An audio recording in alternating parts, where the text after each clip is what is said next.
regarding the movie and just making it so obvious to everyone. We're live. Yeah, well.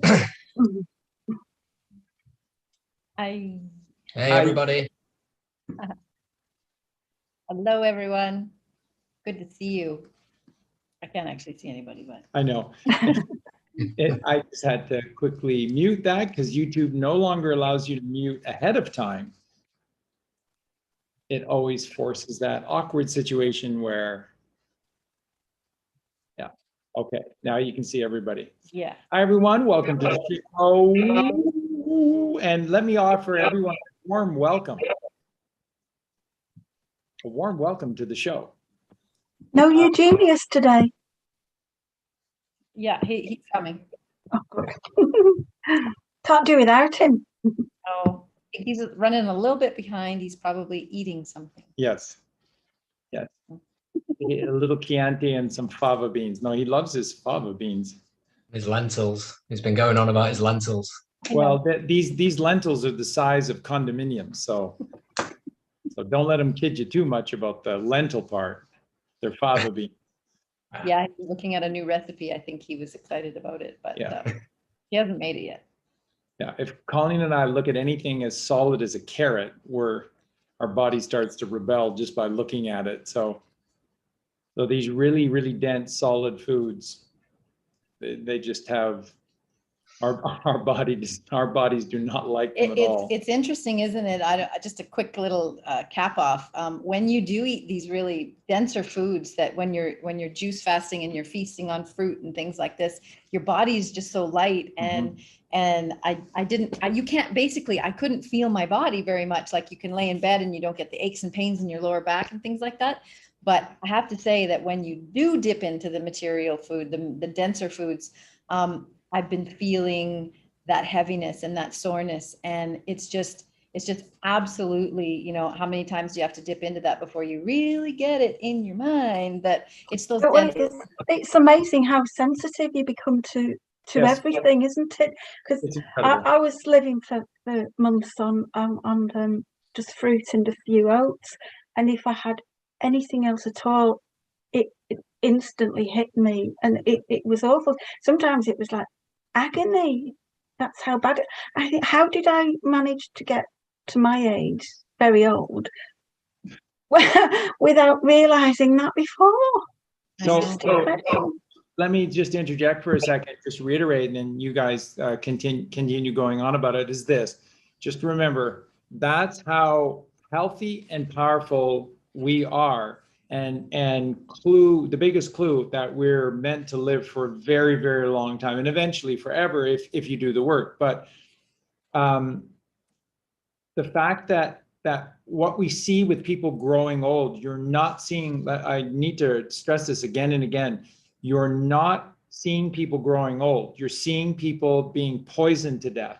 That's all you're seeing. There's no way in the world that God made you to exist when there's no such thing as time, and he's given you an abundance of everything.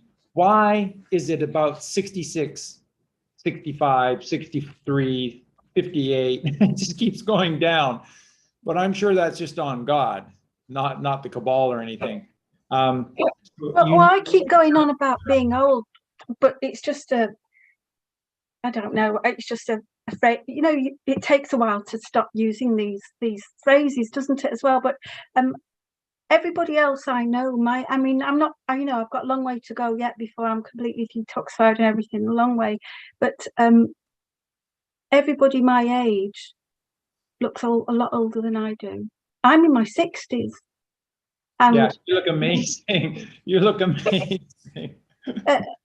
And people that I'm friendly with at my age, they look an awful lot older than I do, and I think that's definitely got something to do with it. Oh, absolutely. And just so everybody knows, Aaron Gorn is 83. So I was actually born in 1983, so I don't know where you pulled that number from, but there you go. Nice synchronicity. You nailed it. And that's the kindness of the body. Just to go back to what Sandra was saying before, and you guys were saying about how your body rebels and instantly feels that agony and pain. like Justin often says, you know, if and when these med beds come and you go back to eating the pizzas, the whatever, you're going to feel it straight away. And that is the intelligence of the body. It's like when you first drink alcohol or caffeine or smoke a cigarette, the body goes, no, no, no, no, no. And then you're physically sick because you literally can't take it. And, you know, we desensitize ourselves to something. That's how you know something is addictive, because they say it's an acquired taste, but actually it's not. It's an acquired loss of taste. It's you desensitizing yourself to poison. And what is everything the Cabal do? It's to desensitize us to Cain, to evil, until we become like, oh no, that's good, you know. I'm going to go and do these poisonous things and step further away from God. And in one sense, that's a good thing, because the further we get lost, the more likely we are to come back to God eventually. But we're going to suffer until we do. That is pure truth. That is absolutely pure truth. And it's so brilliant that they give you the lie, because that's all they do, is that, well, it's an acquired taste, or, you know, you have to desensitize. You have to sensitize yourself. Yeah, give a child a sip of alcohol and they're just like horrified by this thing. And then by the time they're 15 or 16, they might try again. And then it's like, yeah. I was walking past a young family yesterday, actually. I told Sandra, and we'd been talking a little bit about caffeine and coffee. And again, synchronicity. I was just overtaken as I was on my walk past this family. They had a young girl of 4 tops, maybe 3, and she was demanding a baby chino when she got home, which is basically a small cappuccino, so a shot of coffee with a little bit of froth on top.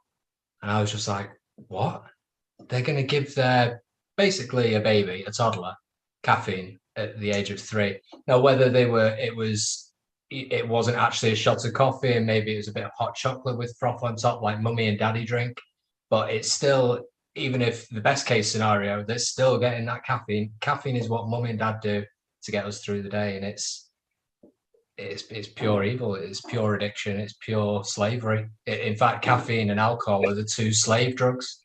Caffeine to keep you motivated and focused to get through the work week where you're bored shitless, and then alcohol to get yourself out of slavery at the weekend. Pure escapism. What's worse now, you see, is that I remember as a child, my mother giving me coffee to drink. I mean, she didn't know any different, and I didn't know any better, obviously. But today, look what Aragon just said about, they call it baby. In my day, she just gave me some of her coffee. Now it's baby chino. You know, selling to tiny children. It's just. Now, there's nothing that their evil marketing machine cannot do. Again, just remember with breakfast was almost a non-existent meal, because traditionally what everybody did was gently break the fast, and it was tradition held down. So in the morning, people would have, you know, typically a fresh squeezed glass of juice, and you know, really maybe just an apple or an orange on the way out the house. That's about it. And it was only the Cabal that went to work through the marketing machine that was being done through Sigmund Freud's nephew, and that is Edward Bernays. And Edward Bernays said, I can absolutely do this. And then he turned breakfast into one of the biggest meals of the day. And that was the tag for breakfast, wasn't it? What the tag for breakfast was is that it's the most important meal of the day. And then this is where you start to have the meat component along with the egg. So again, that's a baby embryo. So when you teach your children to consume eggs, you're teaching them to murder and eat children. It's that plain and simple. That's why they do it to you. And remember, an egg is the nucleus around the egg is there to keep that life alive for 21 days. And so it's an enormous growth hormone, and it's not meant for your DNA. It's not meant for your species. It's not meant for you. in any way, shape, or form. And now it is the basis to a healthy breakfast. And this is why I say to you, I've been hard over the years, for 5 years, on the doctors, the dentists, and modern science, and the researchers. They know better. Don't kid yourself. Nobody's that stupid. I mean, they are in school for sure, because they push you through it. But over the years, you begin to awaken. Nobody needs to cushion the blow or the fall that these people are going to get. And it's my sense, as we get closer and closer, that a lot of these doctors are not going to make it.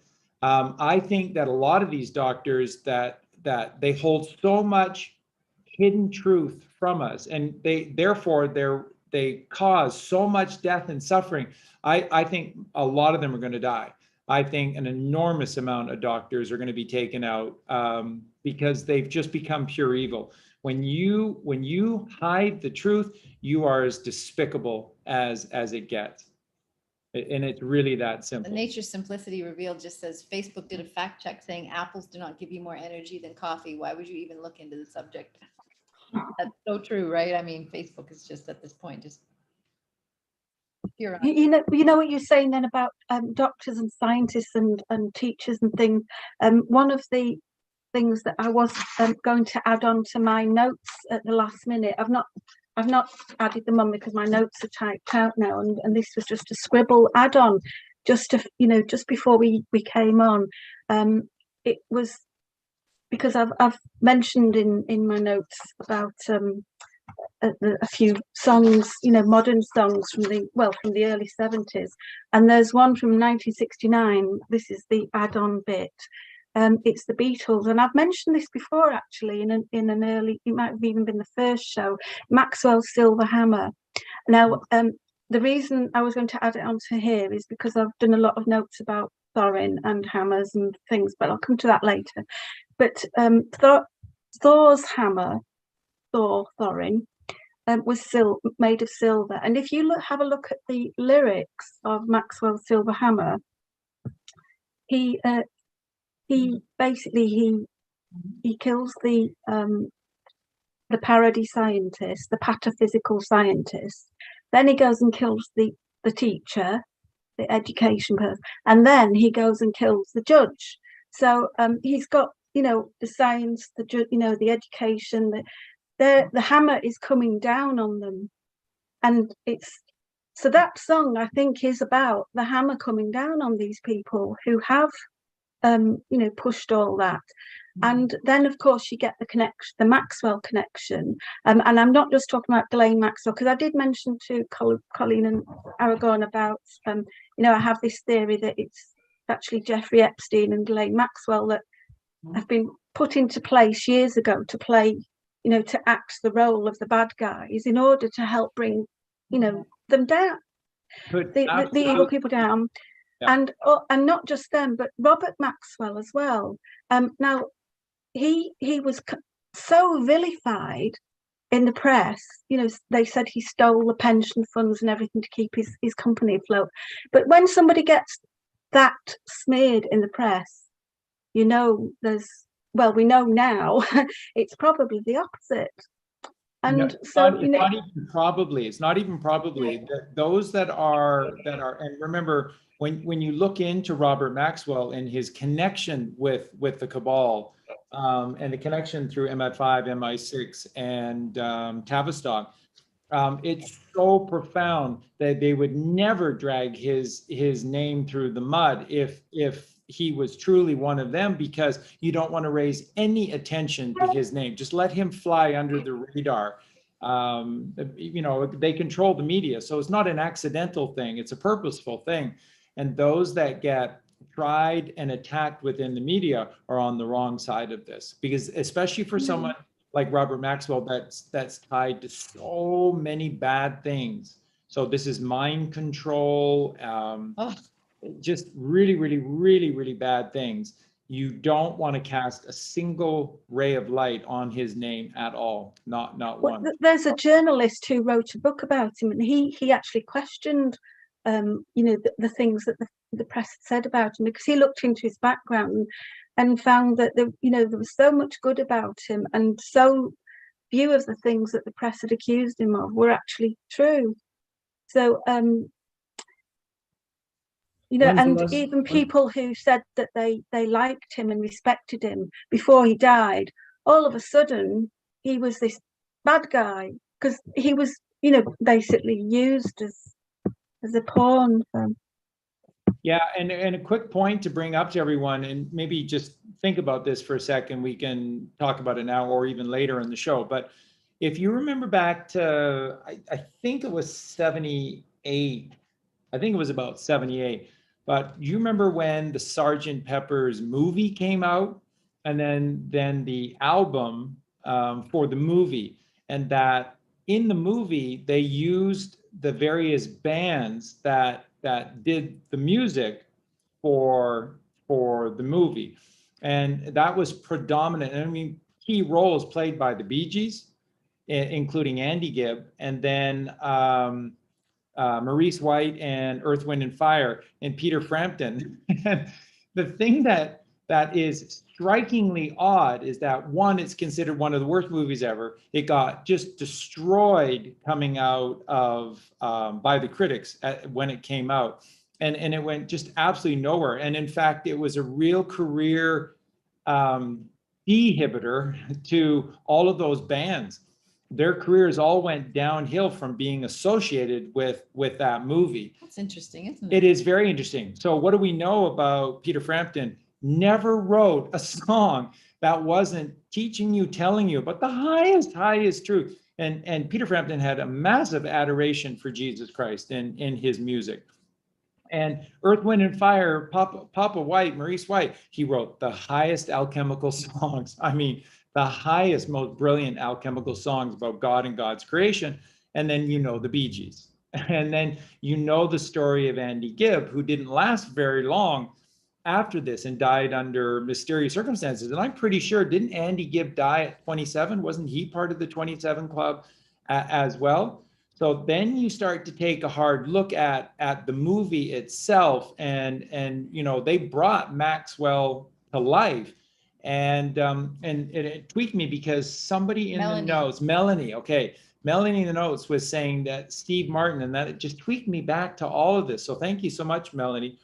And he was a dentist, and I remember that. They had Steve Martin as you know, essentially Robert Maxwell, and he was a dentist in it. So just like they literally had Robert Maxwell in this movie? No. Steve Martin playing, but as the character. That's what I mean, the character. As the character Maxwell. But if you go back, and I don't want to comment too much because I've only seen the movie once, and it was a long time ago. So I would need to go back and see it. But anything that was panned that badly, and then you have to remember, the Bee Gees, Earth, Wind and Fire, Peter Frampton, they were at the height of their popularity, and that movie tanked, and it tanked in a hurry, and their careers went down the toilet. And it's so much so for Peter Frampton. Just remember this, folks.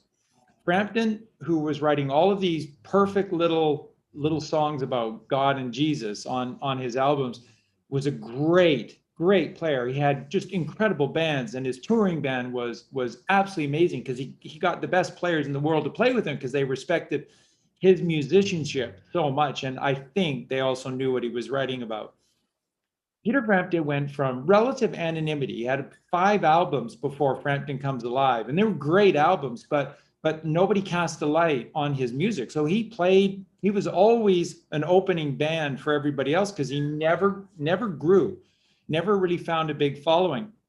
And then on the road, he learned resonance, and he learned that talk box. And then that's him emulating this magnetic voice from God, from heaven. And then he used it to interact with the audiences, which you see so beautifully on the song, Do You Feel Like We Do, which is, the song is if you look at how long it is, it works out to 144, 14 minutes and in the fraction of 40%. So it's 144 when you look at the length of Do You Feel Like We Do.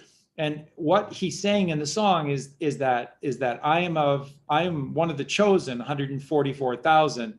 Do you feel like we do? Are we on the same resonance path? And yes, we are. Yes, you are. Listen, I did a video to it. Of course, it's been taken down everywhere, but it's on Rumble. Go find it on Rumble. Do You Feel Like We Do by Peter Frampton, one of the greatest songs ever written. It's very powerful.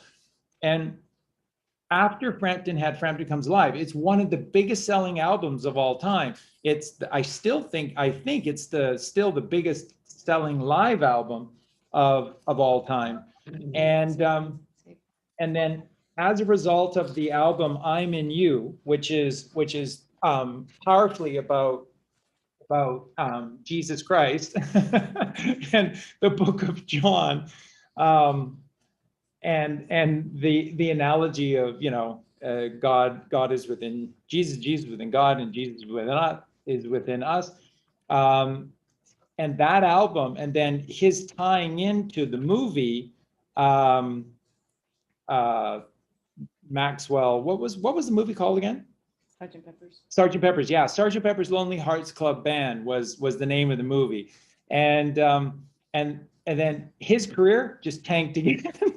It's the most amazing thing in the world. Peter Frampton was brought to international stardom in a way that few people ever have that level of fame. Everybody has that album, Frampton Comes Alive, and rightly so. It's incredible. And in terms of him getting that success, nobody deserves it as richly as Peter Frampton. And then within the span of a single year, it was all taken away from him, and he was back to releasing albums selling 100,000 copies.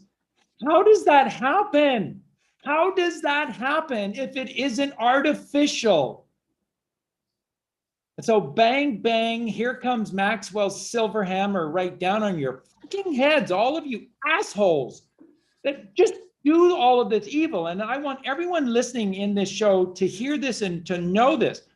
When you lie, and when you knowingly lie, you're the biggest piece of shit that has ever existed. I'm sick and tired of obfuscation. I'm sick and tired of the lies. Just speak the truth. Whatever the truth is, just tell the truth.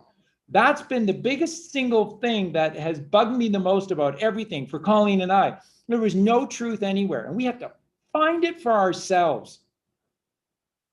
And I'm rightly so, whatever, just, in hindsight, I wish it was a bit easier, but oh my God, I'm sick and tired of liars.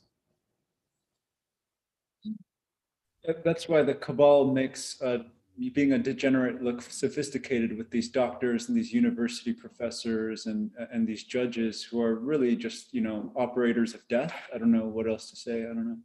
And aren't they just gaslighting us all the time? That's what they're doing, right? And you're just sitting there looking like a fucking idiot because we're spilling the truth and everyone's like, oh, come on. Really? No. Well, really. that's because of things like, Tavistock has twisted everything, and they come out with all these sound bites that are meaningless. Really, they're things like hurt people, garbage. That is garbage, and that is garbage because most people don't hurt people, even when people have been seriously abused. What happens is they don't grow up to be abusers themselves. Generally, I know some do, but very few. And most people who have been, they emerge with immense compassion. They are the most empathic people ever. But the psychiatric industry won't tell you that. They tell you the opposite. Well, yeah, like I've said many times when I was doing my nurse training, so in fact none of the professionals that I worked with ever spoke about the hero's journey or the need to suffer and face your own darkness. No, it was all symptom management. It was all stay in this happy simulacral world that we've created for you. Look at these shiny lights. Why aren't you happy? What's wrong with you? Well, maybe you're not happy. Like Charlie always brings up the Krishnamurti quote, it's no measure of health to be well adjusted to a profoundly sick society. You have to go into the shadow. Otherwise, you will never become well. You have to detox, not just of the body. You have to detox everything. And this is the other big lie. And Sandra's brought this up many times. The best lies are the ones that contain a grain of truth. And I've heard so many times when I talk about fasting and juicing and all the rest that detox is a myth. Now, shut up. First of all, the body is, and they say that detox is a myth because the body's constantly detoxing, which is true if your lymphatic system and your sewage system and your kidneys and your colon are all excreting and doing their jobs. But they don't tell you that everything they're feeding you is designed to clog up that system. So detox isn't a myth if your kidneys, if everything is working properly, it's not. But they never tell you about that. So that's the grain of truth in that lie that detox is a myth. And what you just said about symptom management as well, that's what the whole of the allopathic medical industry is based on. It's about symptoms. It's not about cures.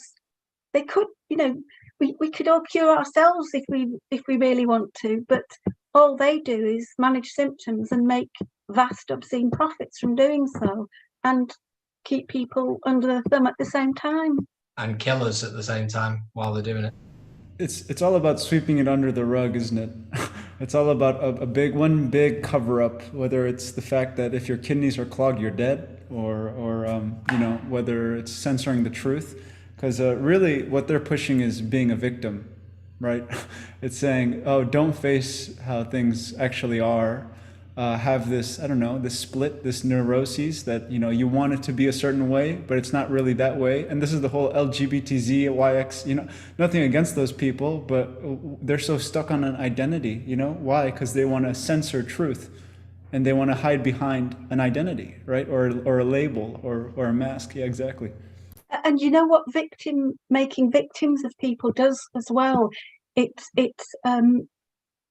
takes away their hope. And hope is the one thing that keeps most people going when they can. I mean, and hope is the main theme of this particular chapter.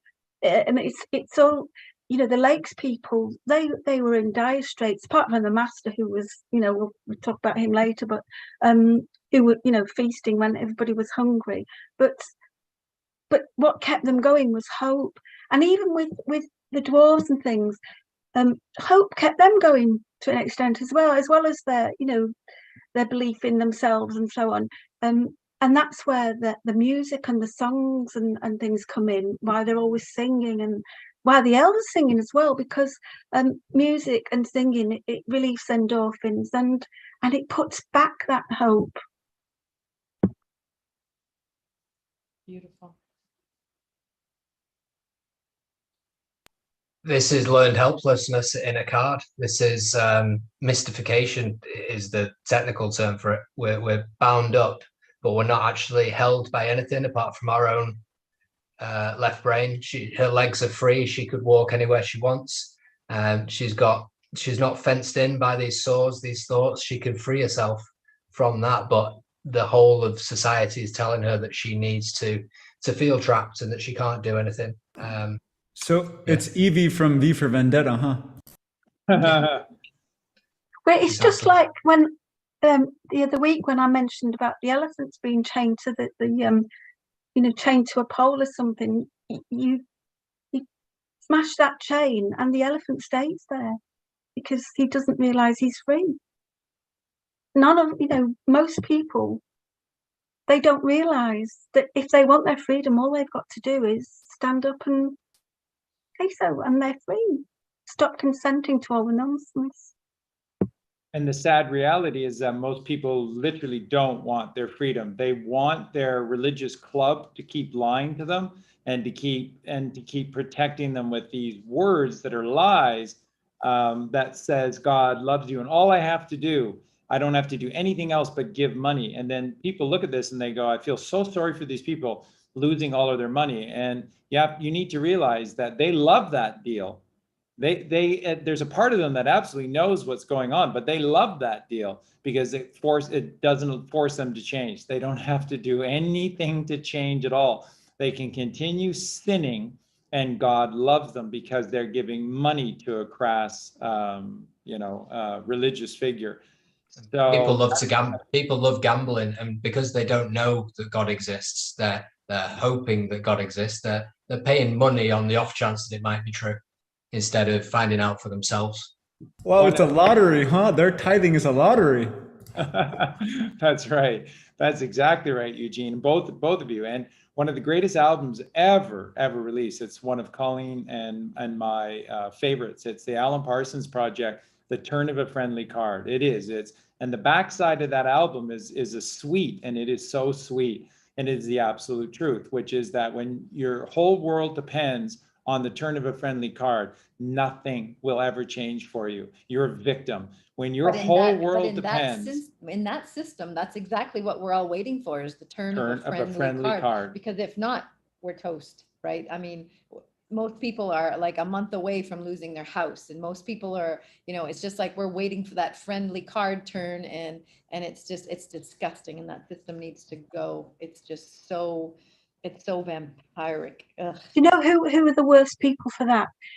Roman Catholics. I remember as a child flicking through the newspapers and being absolutely baffled by these pages and pages, because I wasn't brought up in a Roman Catholic church myself. My parents were actually excommunicated from the Roman Catholic Church. That it was all, and I just think, what's all this nonsense about? It was, I can't remember what they're called now. When people pay to put adverts in just to relieve them of their sins, basically. If they'd done something wrong, they thought if they pay for it by actually paying, then they were, yes, that's it, yeah. And think about it. That's exactly what the Cabal do. They do these philanthropic gestures just to cleanse their conscience, when actually they don't have conscience because they're psychopaths. But in the public mind, go on, Charlie. Well, it's just that they can't help themselves. So it may start from a feeling of guilt and a necessity to give back even just a little, but they can't help themselves. So all of these philanthropic structures that they've created, all of it, right down to hospitals. That's essentially where these privately invested hospitals first came into existence was charity from the rich people for the poor. And now look at what hospitals are and what hospitals represent. All you have to do is watch BBC Sherlock, season 4, episode 2, Culverton, Beneath the Ground, Culverton Smith, the creator of Evil, Beneath the Ground, Culverton Smith. And they gave me the keys to the hospital. And I just kept firing the architects so that nobody really knows how this inner staircase, the inner winding staircase works, but me. And they gave me keys to this place. My favorite place in the entire hospital, he says, is the morgue, because I like to make people talk. I like to talk to the dead. And so his fun place is in the morgue. And then he has all of these hidden passageways. And when he can't control his desire to kill, he loves killing people. It makes him happy because he can't stand people. Just like he shows with Dr. Watson. No. Are you a doctor? Yeah, I'm a doctor. No. I don't mean like one of those titles for, history. Are you actually a medical doctor? Yeah, I'm actually. Don't lie to me. Like, stupid. You're a doctor? You're a doctor? And that's how they look at us. That's how they see us, as just the frauds that they are. And they can't stand us for us falling into their traps and being as weak and as pathetic as they are, which is why they hate us so much. And in that episode, it tells you everything about hospitals. Hospitals are not designed to heal anyone. Hospitals are death centers. They're designed to kill. A number of shows ago, Aragorn was talking about the leading cause of death in the world now has become this misdiagnosis of all of the problems that people have, and in hospitals, medical misjudgment is now the second highest leading cause of death in hospitals. And do you think all of this is iatrogenesis? It's called iatrogenesis. Exactly. And it has now become, and there's no press for this, but it's now become the leading cause in the world. So everything that they do, they're philanthropic. Philanthropic. Yeah, philanthropic. All of their philanthropic endeavors, they can't help themselves. They all start potentially for the right reasons, and they're all purely evil. The United Nations, purely evil. United Nations peacekeeping forces, the worst possible thing. Just use your imagination to the worst of its ability, and that's the United Nations peacekeeping forces. And then you go to the Red Cross, holy shit, and you go to UNICEF. I remember as a kid, Halloween, going around collecting for UNICEF, all of it. It just reeks to high heavens of their stinking hell. They can't help themselves. We're going to wake up someday soon, I hope, and we're just going to go there. We were living such a nightmare. You know, we don't even want to remember those things that we were living, you know, collecting that money for the vampires on Halloween. Do you know, this is how they kill two birds with one stone, at least two birds with one stone as well, because not only things like cancer research are the worst, most evil organizations ever, but they also get ordinary people who genuinely kind, nice people to do their donkey work for them. So you get these people rattling these tins in your face, and if you say, no, I'm not giving cancer research, whatever, you become the bad guy. So not only do they make these vast profits anyway, they manage to twist everything so that people who are onto them, they point the finger at them, project their badness onto them. Because then, you know, the unaware people will think that you're a horrible person because you refuse to give to these silly pink ribbon races and things like that. That's how it actually began, was all these PR campaigns back in the 1800s, when these robber barons were, you know, killing people in the mining accidents. And Charlie briefly alluded to it with Guthrie, I can't remember his name. Yeah, that's it. And then what, you know, the PR industry was created around these guys, and, you know, showing videos of them getting onto their train, but then giving out coins to the poor and needy as they did so. They didn't want to do any of that, but because it helped them gain more power and not be lynched, essentially, that's how they got away with it. Because, like Edward Bernays proved, that the PR and advertising and marketing is, once you know how the human mind works, and like Charlie often says, we've been studied to the nth degree. They know our psychology when we're in fear. You know how else they get away with it as well. You know, I was saying about Tavistock before, saying about hurt people. They also, you know, they come out with all these cliches that we all end up using at some stage until we realise what's really going on, and then we try to stop using them. Things like actions speak louder than words. You know, I used to really stand by that. I used to think that was true, but it's not, because I mean, I think it was Aristotle said that what is important is not the action or even the results of an action. It's the intent behind it. It's the motivation for that action. And you can see it actually in the Master of Laketown in this story. See, a virtuous person, whatever, they will do something, and we all make mistakes, but whatever the result of that action, they've kept their virtue, they're still virtuous. But a psychopath can say something, they can even appear to do good things, but their intent is always nefarious. It's always born of malice and greed and instinctual desire. And so, and people are fooled by that. I remember once when I was going through that horrible divorce, and I'd said to my local priest something about my husband, you know, being really evil, and I was telling him that he repeatedly raped me and told me every day for 3 months to go and kill myself because nobody would care. That's how evil he was. And this priest said, "Oh no. He's a nice man." And I said, "What?" And he said, "Oh yes, I remember when, you know, when the tsunami happened, and I rang him up to see if he'd help, and you were on your way down south at the time, and he agreed to come back straight away."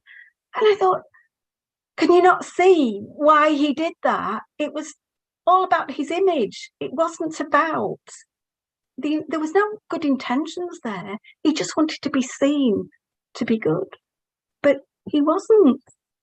It's not just about words, it's about actions as well. But you cannot judge somebody by their words and actions. You can only judge them by their intent and their motivations. Yeah, Sandra, it ultimately really does or should come down to your actions. But that's where the expression, the best laid plans of mice and men, Steinbeck and others, this is an ancient expression. And the reason is because the best laid plans within the mind turn out into the most awful acts in history. And that's essentially what you see. That's why Aragorn brought up, again, the philanthropic expeditions, creations of these evil ones, and how they all turn into these absolutely evil organizations. So Sandra is absolutely right, and this is, of course, is this inner tent, which is here, because this is your dome, and that's your firmament, and this is the firm mind that exists inside the dome, your dome, and that's your intention. And so you have to look at these words, and so when you look at the word intention, it's the inner tent in the tent. The tent is, and remember, the Bible talks about that God stretched forth the heavens like a tent that became the firmament. So the tent is tied in all cultures to the firmament, and then it's the single eye on, intention, which is the single eye on. So you activate here to ensure that what happens out there is divine. But if you don't have the correct intention, which is the inner eye on inside the tent, then the best laid plans of mice and men. And nobody. This is shown in the book, in this chapter of the book as well, when Bilbo gets he gets Thorin out of the barrel, and Thorin's he's wet and uncomfortable, and his clothes are tattered, and he's battered and bruised, and he's really, really ungrateful to Bilbo. And Bilbo gets cross with him and says, well, are you dead or are you alive? And Bilbo has every right to be cross, because Bilbo's intentions were virtuous. He was good. He was doing the right thing. And it's not his fault that Thorin and the other dwarves got battered and bruised in these barrels. So sometimes our intentions can go awry, but that doesn't mean that we have to accept responsibility for that, because it's our intentions that matter. And that's why we have the word tend, right? Because it's just, T and D are interchangeable. So when you tend to your flock, that's when you have attention, because you're counting your sheep and you're fully accountable for your thoughts, so to speak. So Jesus is my shepherd.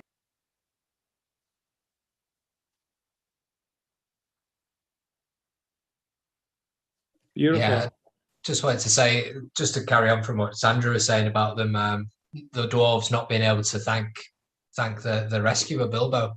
Is that not exactly like it is when we try to help people see the truth about the dark side of reality as well?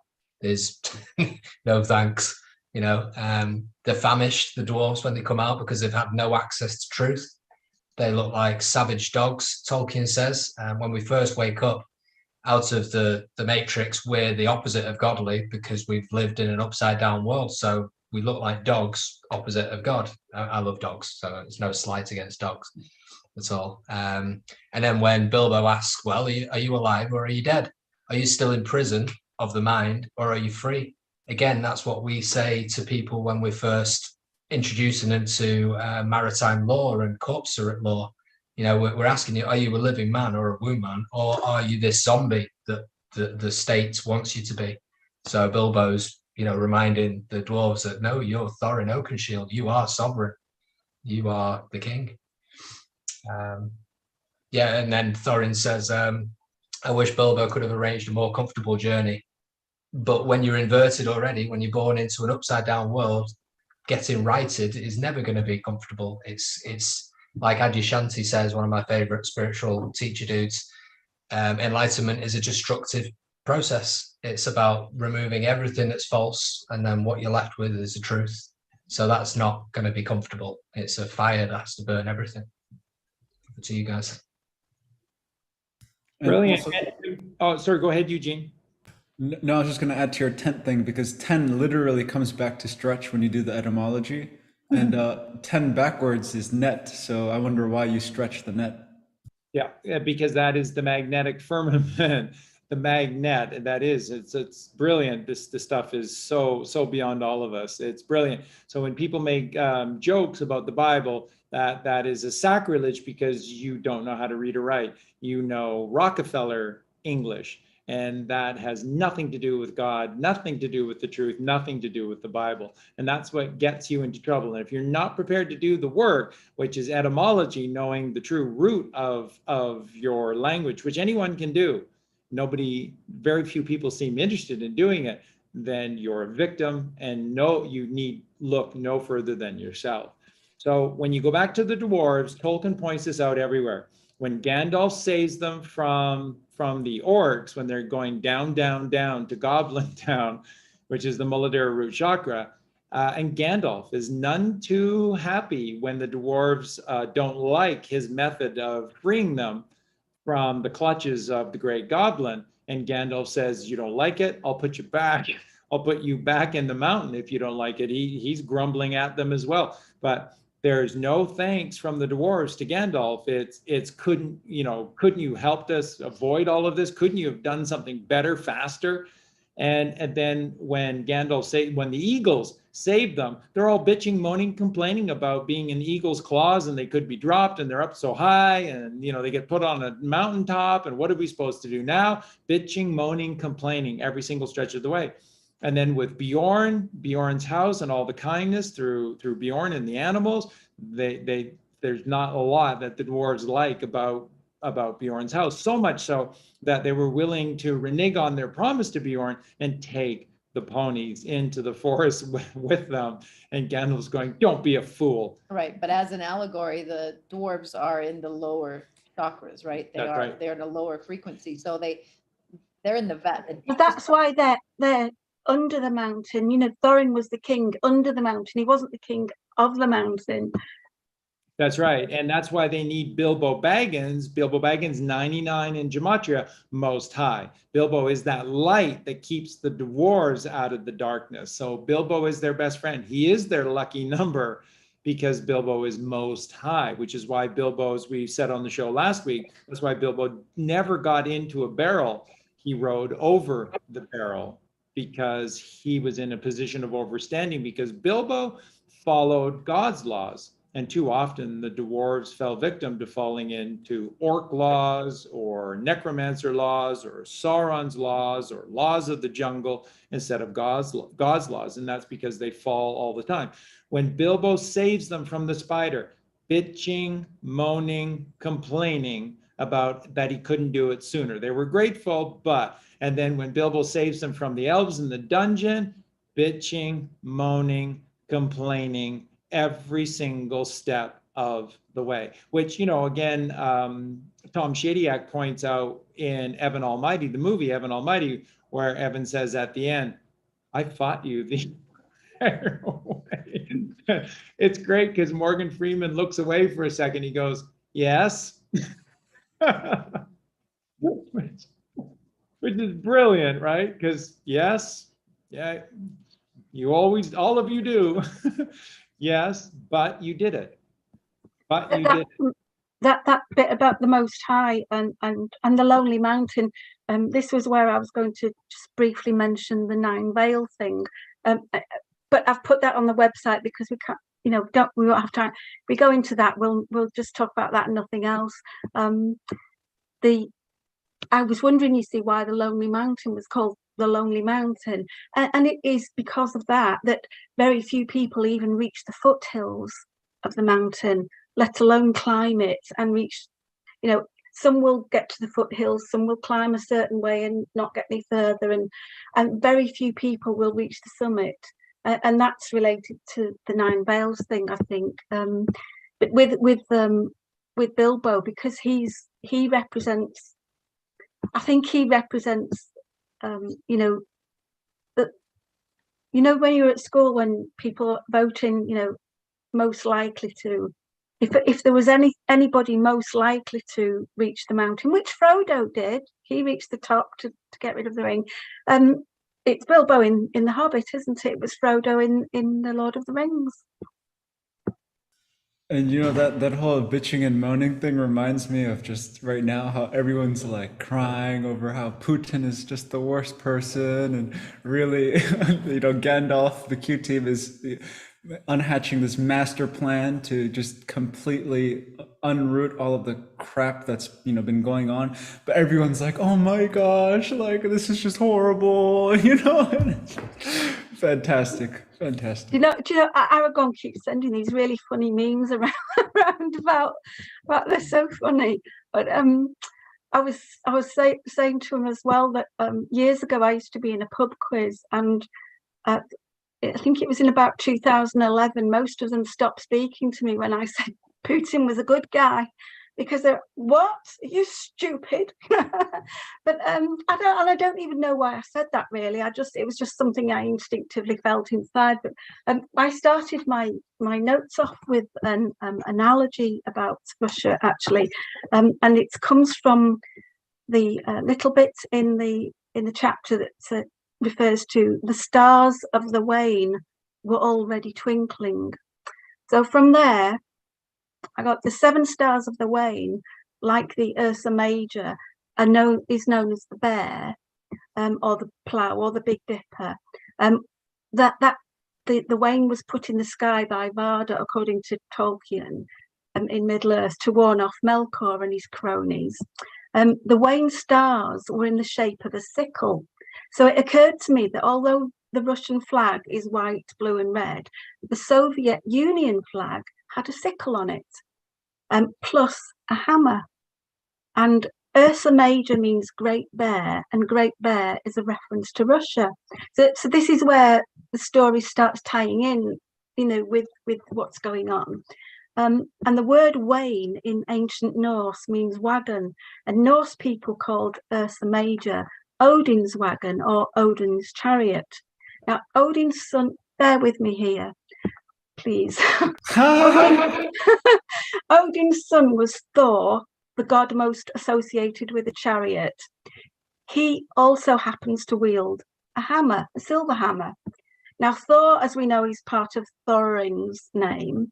Thor was the god of war, thunder, strength, weather, agriculture, healing, fertility, and the protection of mankind. In relation to fertility, we need to be aware that the word bear also means to bring forth. Now, Thor destroyed enemies with his magic silver hammer. Getting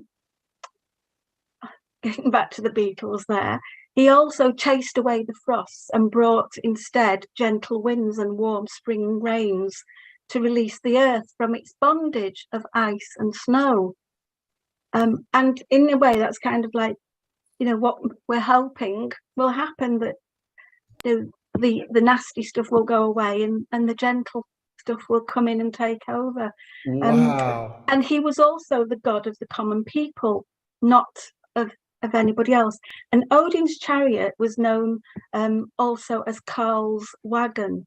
The name Karl is a variant of Charles, and there's an image, I'll put it on the Freak Sense site later, that shows, if you stand about 5 feet away from it, you can see a bear, an eagle, and a dragon.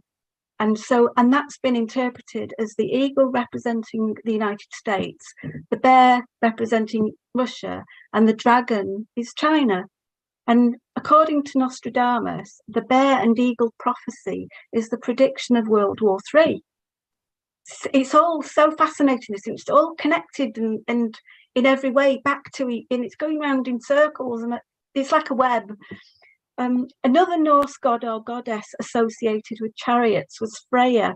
Ursa Minor is known as Freya's chariot or Freya's chair because it looks like a chair, which comes from the word chariot anyway. And from that, we get the word chairman, which means an important person. The common people sat on benches or stools, whilst the important people sat in chairs. And in this chapter 10, the lake master springs from his great chair and Thorin ends up sitting in it. So that's, telling you that Thor, with his silver hammer, is taking the chair here. And he is, as we speak, Thor is taking that chair, isn't he, with his silver hammer, and bringing that hammer down on those scientists, those educators, those faux scientists, the so-called legal system. Sandra, I'm barely keeping up, and I'm really cherishing what you have to offer here. Oh, thank you. Shall I carry on? Or do you want me to shut up? Please. Wow. Star knowledge. Holy crap. Really quickly to interject, Sandra, for a sec. Remember, what Sandra is saying, and the reason why it's tied in on both sides and it becomes confusing, is because they don't create anything.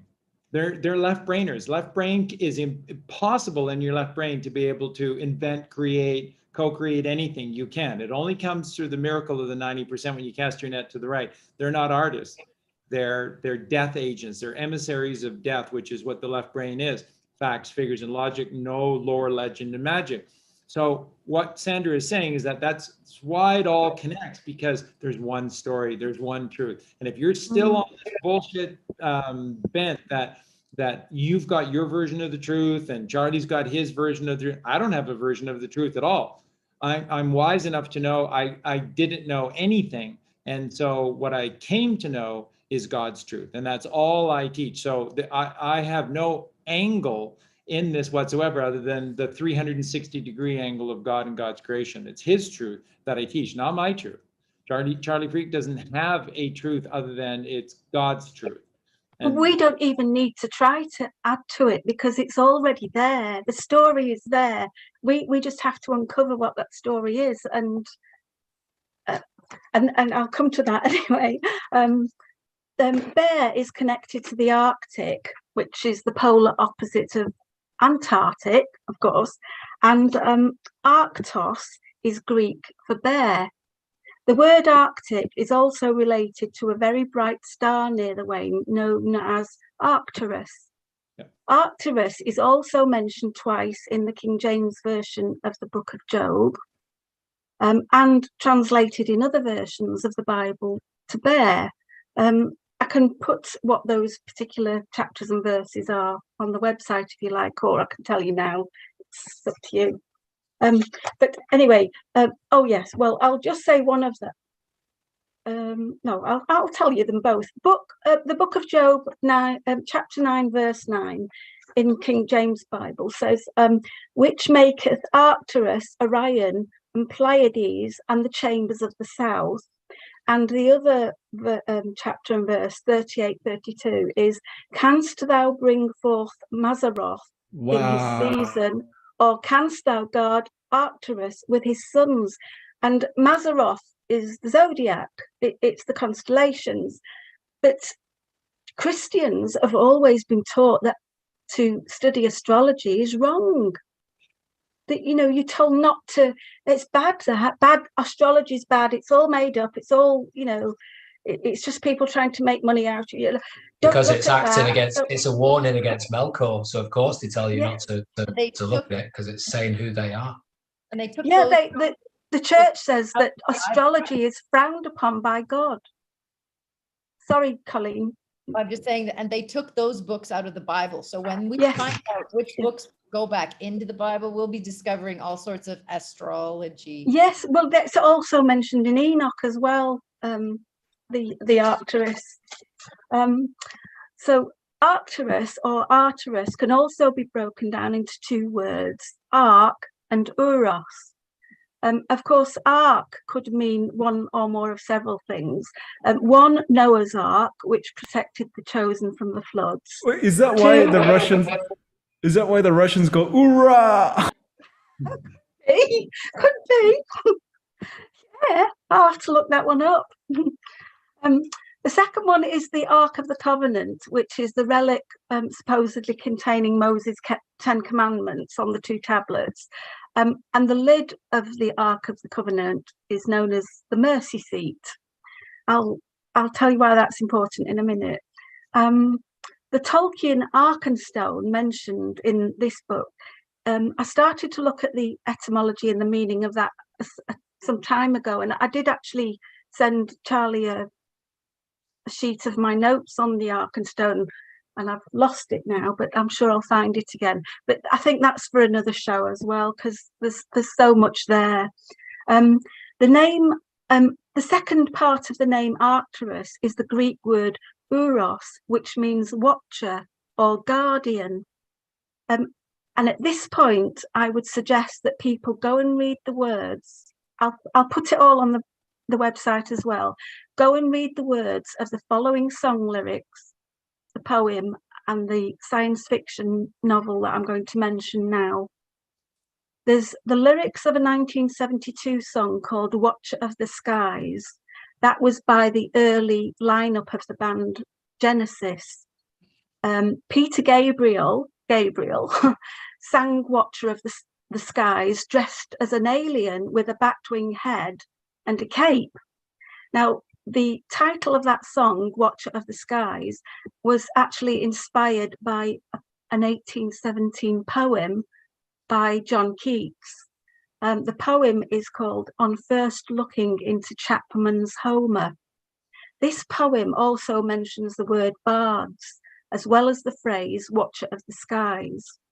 Now, there was a science fiction novel by Arthur C. Clarke called Childhood's End. That's about an alien race called the Overlords who visit the Earth, and over time they shape and develop humanity until they're able to transcend into being higher beings. And the end of childhood is an analogy for the end of Homo sapiens as they evolve into higher conscience being. And that particular novel by Arthur C. Clarke, and even him having the name Arthur is important, I'll come back to that as well. This novel inspired two other songs from the early 1970s, Childhood's End by Pink Floyd and Oh You Pretty Things by David Bowie in 1971 for his album Hunky Dory. The Pink Floyd track was on their 1972 album. So all of these things, the Beatles, the Maxwell Silverhammer 1969, the 1972 Genesis song, the 1972 Pink Floyd song, the 1971 Bowie song, all within the space of a few years. So, you know, vibration must have been very high around then. I don't know what that means astrologically. I'm sure somebody will tell me. The Pink Floyd track was on their 1972 album called Obscured by Clouds. I mean, that's telling anyway, but that's also the soundtrack to a film called The Valley, which is about sexual freedom and mind control. The Oh You Pretty Things, I'm just going to claim here a very, very tenuous connection to David Bowie. He wrote that song in 1971, but he only made a demo of it before it went on his album. He actually gave the song to a lead singer of a band called Herman's Hermits. Don't know if you've ever heard of them. They were from Manchester. Now, the lead singer, Peter Noone, he released that as his debut solo single. And my very tenuous connection is that Peter Noone was once a boyfriend of my former late sister-in-law. That's my connection. Amazing, isn't it? Now, going back to Arcturus, you get the name Arthur from Arcturus, and the name Arthur also itself means bear. In Edinburgh, there's a hill which is part of the remains of an ancient volcano called Arthur's Seat. It's in a place called Holyrood Park at the end of a path called the Royal Mile. The Royal Palace of Holyrood House is the official Scottish residence of the Queen, even though she only spends officially a week there. And you might think, well, what's that got to do with anything? But you'll see in a minute it's all connected. It's been suggested, in addition to one theory, that Arthur's Seat was the true site of Camelot. and, you know, King Arthur's court. And of course, Camelot is connected to JFK. That the name Arthur's Seat is a translation of the Gaelic Ard Nasaid, which means the height of arrows. And that itself connects to the Hobbits, because Smaug is brought down by Bard's high-flying arrow. Another connection is that the hill is often has people sometimes use a nickname for the hit, that Arthur's Seat Hill. They call it the Sleeping Dragon. In 1836, 5 boys hunting for rabbits found a set of 17 miniature coffins containing small wooden figures in a cave on the crags of Arthur's Seat. And people have been mystified by it ever since. But at the time, the locals were convinced it was part of some kind of witchcraft rituals, and said there was a coven around there, and it was related to human sacrifice. Other people have put it down to a connection with the Birken hair murders. If you've not heard of them, they are in the 19th century. There was a doctor called John Knox, who was also a lecturer at his local medical school, and he needed corpses to be able to do his anatomy lessons. Well, there weren't enough corpses, so these 2 people, Birken hair, they went out and murdered people to give him these corpses. I think that might be. I think there was a Sherlock Holmes episode based on that, actually. Also, legend has it that on May Day, young women would climb Arthur's Seat very early in the morning to wash their faces in the dew, because it kept them looking young and beautiful. Arthur's Seat is mentioned in a lot of literature, including the Mary Shelley novel Frankenstein. You know, that's like transhumanism, and a novel by Jules Verne, who wrote a lot of science fiction, called The Underground City. And there's another one connected to what's going on now, obviously. The Mormon Church is also connected to Arthur's Seat, because one of their mission presidents, Orson Pratt, went to Edinburgh in 1840 and dedicated the whole of Scotland as a place for their gospel teaching. And local Mormons still refer to Arthur's Seat as Pratt's Seat. Another story is that Holyrood Abbey, which is at the foot of Arthur's Seat, was regarded as a sanctuary from creditors for the destitute who couldn't pay their debts. So they could live there for free in peace, which you would think, oh wow, wonderful, how, you know, philanthropic of those monks in that abbey to allow that. But actually, it was a prison, because they were only allowed out on a Sunday, and then they had to go back again the rest of the time. They were basically prisoners, but they thought they were free, which is what is happening with everybody now. You know, we're all prisoners and we think we're free, but we're not. Sandra, by the way, but sorry, you want me to stop? No. I just want to interject again for everyone listening. Arthur's Seat is so divine and holy. All of this is, and that's why the Queen doesn't stay at the Queen's Palace, which technically, when she visits Scotland, she's supposed to. And that's because it is a site of high nobility and righteousness. And it's, once again, it's just another example of them, and it's Adolf Hitler in Germany all over again. Things, people, places, events, locations, geographical locations that are truly divine are going to get destroyed by the media, and that's what they do. Their job is to obfuscate. Their job is to take the light of the world and turn it dark, and that's why they fear Jesus Christ more than anything else, of which Thor's hammer, Thor and Oakenshield. Remember, the 2 swords that were rescued from the trolls' horde by Gandalf was Glamdring and Orcchris. And remember, Glamdring was the king sword of Gondolin, so Turgon's sword, Glamdring, and it was known as sort of the golden sword. It was more of a masculine. And Orcrist, and it had a curve in the blade, a little bit of a wasting to it for the feminine, and was considered to be the queen's sword. So then that's gold and silver, Orcrist. So when the swords were divvied up, Gandalf, solar plexus, the elven ring, Nadia, well, no, I forget Gandalf's, the ring of fire, which inspires fire, is the master. Narya. What's that? Narya, it's called. Okay, thank you very much. So Gandalf is the masculine aspect of this. So Gandalf takes the golden sword, and it was a very long, straight sword. And Thorin's sword was considered to be like the queen's sword, so masculine, feminine, gold, silver. And then so here's another reference once again to Thorin and Thorin's connection to silver. And that's another reason why Peter Jackson in the movie shows the Arkenstone as not a golden object, but more of a silverish object as well. And Peter Jackson is a giant fan of the Beatles. Continue.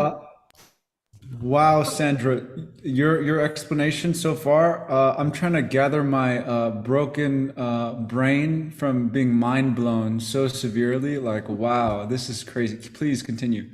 Well, I'll put my notes on the website as well, so that if anybody's not following what I'm saying, they can go back and have a deeper look at it. What Charlie was just saying then about rather than something glowing, I was just about to tell you that this goddess Freya, she owned a necklace called Brisingamen, and it was made in Norse mythology, which Tolkien was very, very familiar with. Obviously, he was an expert on it. This necklace was made by dwarves, not Tolkien's dwarves, but the Norse mythology dwarves. And it's also mentioned, this particular necklace is mentioned by name even in the story of Beowulf, which Tolkien was an expert on. The first part of the word, brising, means shining, glowing necklace. And in the story, that's all Thranduil really wants, is this particular necklace. He's not interested. The Elven King is not really interested in the chests of gold and things like that. He just wants this necklace. In the Hobbit, I can't remember if I think it might be in the movie. It's called The Gems of Lasgalen. I might be wrong there. No, that's right. Yeah. Another little connected story is one where in Norse mythology, Thor's hammer is stolen, and to get it back, Thor dresses up as a woman and borrows Freya's necklace. Mm-hmm. So you've got then transvestitism angle coming in there as well. No, what was I saying? I'll stop there because my next bit. What? My next part is it's kind of still related to what's going on now, but then I'll stop because the rest is the actual. I'm sorry, there's another 4 pages, but it's the actual chapter. I was saying about the lonely mountain, and there's not really time. That's so significant that there's not really time to delve too deeply into that in the here, but perhaps we could add that onto the Veil show, which was inspired by you actually, Eugenius, when you were talking about veils and pulling veils away. That triggered my brain to go into veil mode, you see. Because it's an anagram of evil, isn't it? We're pulling, and also something Colleen said, and I agreed with her from what I'm doing and what's been going on with Colleen at the moment. It's like unpeeling an onion. You've got layers and layers of corruption and Colleen and Shaney, and they've been dealing with that. I've been dealing on a very trite level compared to that, but not really, because it started off as trite and has become, well, I won't go there really at the moment, but maybe I'll tell about that another time. But it's, believe me, small things lead to big things. Little evils lead to ginormous evils. I'll leave it at that for now about that. Sorry to sound so cloak and dagger, but I've just got to be very careful what I say here. We all do at this point, yes.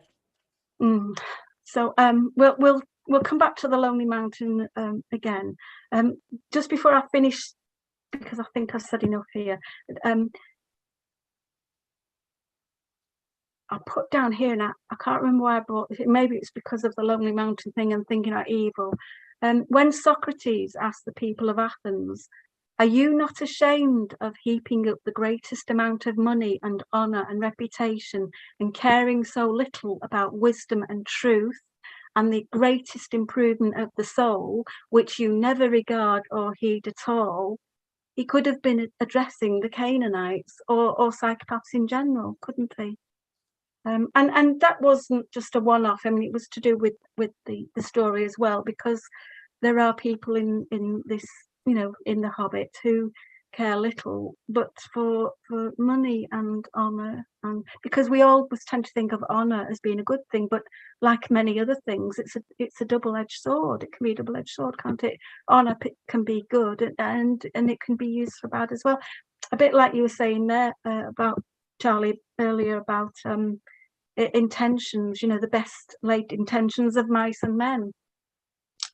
And just very, very briefly, but I'm sure Aragorn could pick up on these.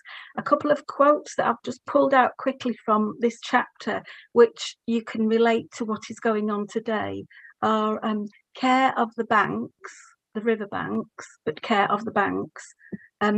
Dreary his imprisonment and unpleasant, because that's what it feels like. We're imprisoned, and it can feel ever so dreary, especially when we lose sight of that hope, because we all do now and then. We all have moments where we lose hope, but then gain it back again, thankfully.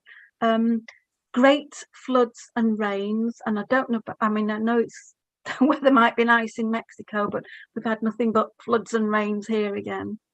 And an ominous nod in the direction of the mountain, blaming God for all the bad things that are happening, instead of, you know, what they're doing again is pointing one finger at God, pointing three back to themselves, you know. And finally, there was only the river offered a safe way, and it was the only good path that Bilbo could take. So I'll leave it there. Let somebody else take over. Yeah, like Mark Knopfler sings on Solid Rock, where you have to make your home on the most solid rock. When you point your finger because your plans fell through, you got three more fingers pointing back at you. Yeah. Want to live, solid rock. Gotta live, solid rock. You don't cast thy net to the right, you don't rise. And it's all about rising. It's all about rising up and to the right. This is what we showed with the last show that we did on Friday night, and with the new Alan Parsons song and the path of the secret. And then the secret is you have to cast thy net to the right. And if you don't, you're going to fall, and you're going to fall hard. And now, Sandra, that was amazing. That was an amazing mind map of incredible information. And thank you for putting it on our website. That's just brilliant. Now remember, I can't wait to go and see it. But what I wanted to draw attention to, everything that Sandra was doing, everyone in the chat was listening intently and going with you on it. And everyone, like Eugene, was just blown away. Why? Because they know it's the truth.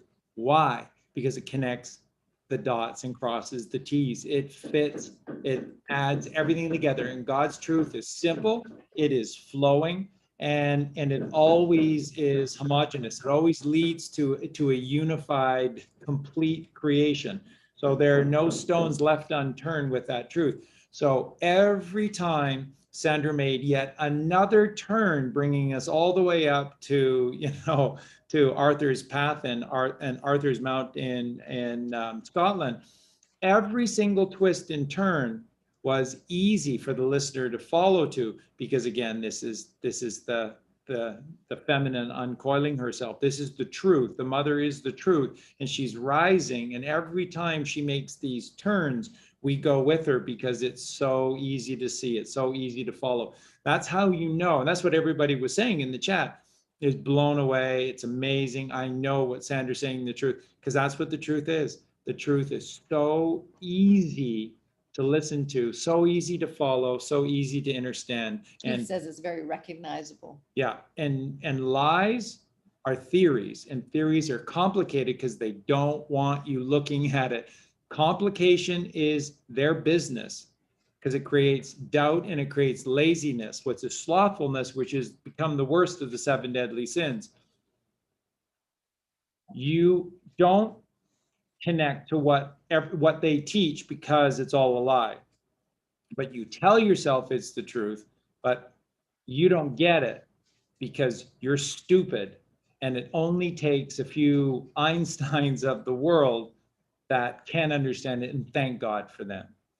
That's one of the things about But you have Joe. to believe that growing up, right? I mean, Yeah. we're taught Well, that only the authorities know the truth, and we're just too stupid to figure it out. So the earth is a globe and water doesn't run uphill. What? Don't worry about it. It's gravity. Like, Yeah. just, Yeah. you're a simple mind, can't conceive of what we're saying. So just accept the fact. I just want to throw this little bit in here because it looks more and more like Joe Rogan was playing the role all along, but it's one of the things that made me want to literally find him and knock the living shit out of him was one of his comedic skits where he was going on about how the truth is complicated, that we're all just complete idiots, and that if one day the power went out, we're hooped because we're complete idiots. And if that one guy didn't survive who knows how to actually do this shit, we're in trouble. And when I listened to that podcast, I literally wanted to find him and knock the living crap out of Joe Rogan. So I am not a Joe Rogan fan. And if Joe Rogan has been playing a role all these years to make connections with the dumbed down morons, and then now is leading them towards the truth, great job, because you had me wanting to punch the living crap out of you. There's a few people that. That's a freaking cute dog. And Charlie, wouldn't you agree Joe Rogan's kind of a gatekeeper? You have to decide to go in, but he's like the guard at the gate, like how far do you want to go? He just slung lies, nonstop lies for so many years. I'm not a fan of Joe Rogan. If he's been on the right side of this, great job.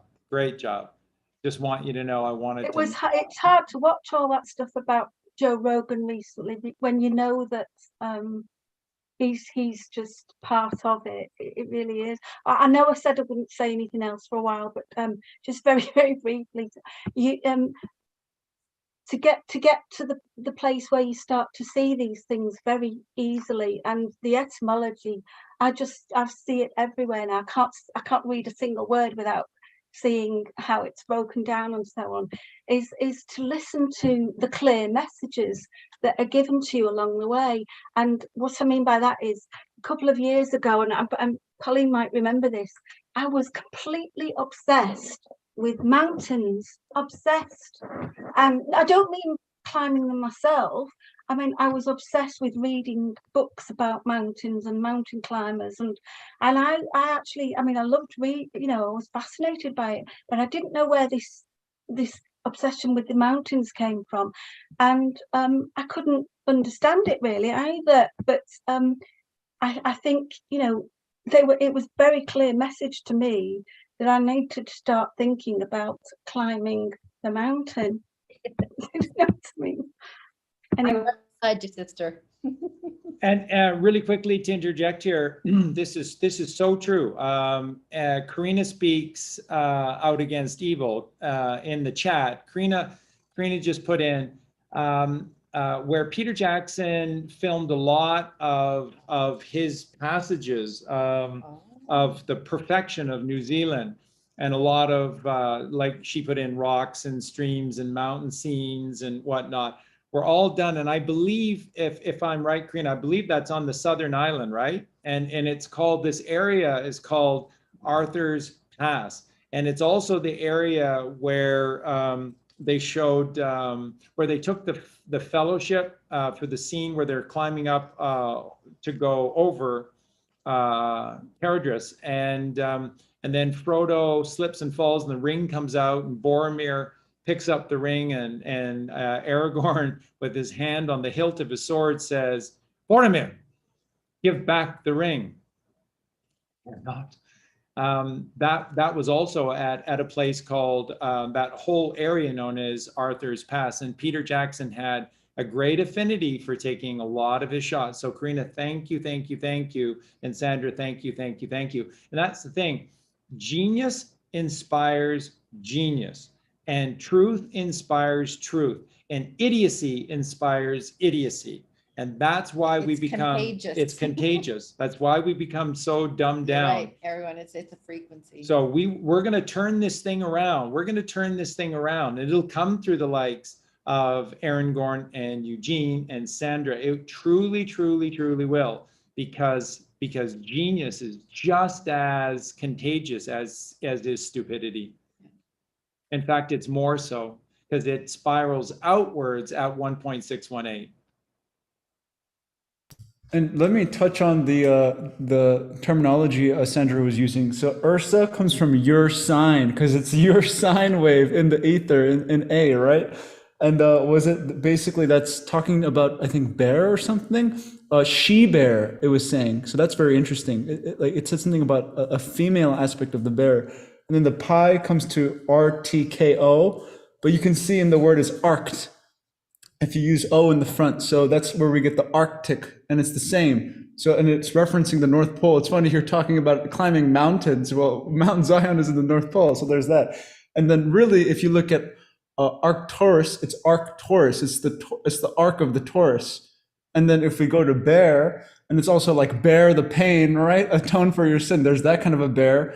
But really, it's BHER, burr, which comes from bright. I think I didn't add the T here, but or brown. So like something about being brown, like a brown bear. So it's super interesting. And then bear, if you just switch it up, it's B Ra, so it's B the sun, or you could be, or B Rhea, so you could be with the sine wave, your sine wave, the mother, Eve's sin, right? The original sin, or whatever you want to call it. And then really, a softer B is a P. So whatever you bear is what you reap. So reap what you sow too. So it's just wow. Wow. It's so funny that you just said a B is basically the same as a P, because I was going to say that Arthur in mythology is Arthur Pendragon is what is often called, but when you look a bit deeper, it's actually Bendragon, which means son of the dragon. So it is again connected to Smaug, and the dragons aren't always a negative thing in mythology and symbolism. They're actually showing mastery of the four elements, and the fifth element of spirit rising above that. Yeah, so fantastic. Everyone's just on fire. I love it. I also just want. Sorry. You can even connect the word bear to, apart from things like beard, and all the dwarves have got beards. You can also connect it to the part of the title of the chapter. The word warm comes from the Old English warm, spelt WEARM, and God, what I was going to say now. That doesn't just mean things like heat and friendliness. It can be we arm, or else was the oh yeah, it could be like a foreshadowing of what is to come later when Smaug destroys the Laketown with fire. Oh, I wanted to quickly say, you had talked about Nostradamus, and to me, Nostradamus was just fulfilling the prophecies. The Cabal is just fulfilling the prophecies that they put out there. So was Nostradamus a you know, able to see into the future, or were they creating the future from what? Yeah, so no one should discount or no one should interpret from my comments about Nostradamus that I think that what Nostradamus was saying was fraudulent. No, it clearly is the truth. It's just how did Nostradamus was able to do all of these things? It's simply looking at astrology and knowing what is to come, because it's all When's the fall and when is the Aaron, rise? that's right. So how Aaron Gorn is, you know, continually doing this. It's all about frequencies. So you know when there's going to be rises, you know when there are going to be falls, and because of the other celestial bodies, then you know generally where that this will be a North American thing, or this will be a Southern Hemisphere thing, or this will be a European thing. Just like they did with the dollar bill, though. They put the falling towers and the burning towers, and it happened in, you know, 2001, and they created all of that. They created it because they were going to create those events. Well, they don't create anything. That's it. So I know what Colleen's saying, and I'll just clarify that, because what she's saying is the absolute truth. They don't create anything. God's teaching, first teaching, is the blackboard, which is the night sky. That's why when you teach anyone, it's on a blackboard with white chalk, because the white chalk represents the stars, which is the truth, So they on the blackboard. So the original teacher is God, and the original teaching is the night sky, which is astrology. So shove that up your asses, you lying fucking Catholic Church pieces of shit. Astrology is the basis to God's truth, and they've got 99.9% of Catholics thinking that astrology is evil and all the rest. That's why they hate Harry Potter and all those other things too, because it's. Yeah, it is staggering how stupid people have become. It's really stunning. But we get it. But we do get it. So again, they don't create anything. So the stars have foreshadowed what's coming, and there's the great year, and then there are the ages. So you've got your, you know, 2200 year intervals in between the great 26,000 year cycle. So they know what's coming. And then what Colleen is saying is what they then do is that when these energies are ripe to be picked, they harvest. They're the harvesters of death. And that's what they do. And they take away life from you by taking away what God is naturally giving to you. So they're in charge of the harvest, and then we are cold. So it's all perfectly symbolic, but that's how Nostradamus was able to predict the truth. It's through astrology, and then through the Kabbalistic plans to outlay these things upon these days. There's just absolute reason why the Sesquivi Act and the outrolling of Maritime Admiralty Law all coincided, or you know, it all. Great happened. Fire of London. Exactly. Yeah. Just for all of that, and then that was symbolic of this great Black Plague that started with rats on ships that got off of these ports. And if you do any history yourself of who the Phoenicians are the first pirates of the high seas. They're the first masters of this Mediterranean waters, and then they went out into the Atlantic Ocean, and they began to plot and chart courses for the entire Earth. And what they found is that it's a finite system. They found that you just keep going around in a circle and you come back home again. So we have to control it, because the masses will consume it all up, and there'll be none left for us. So we have to control them.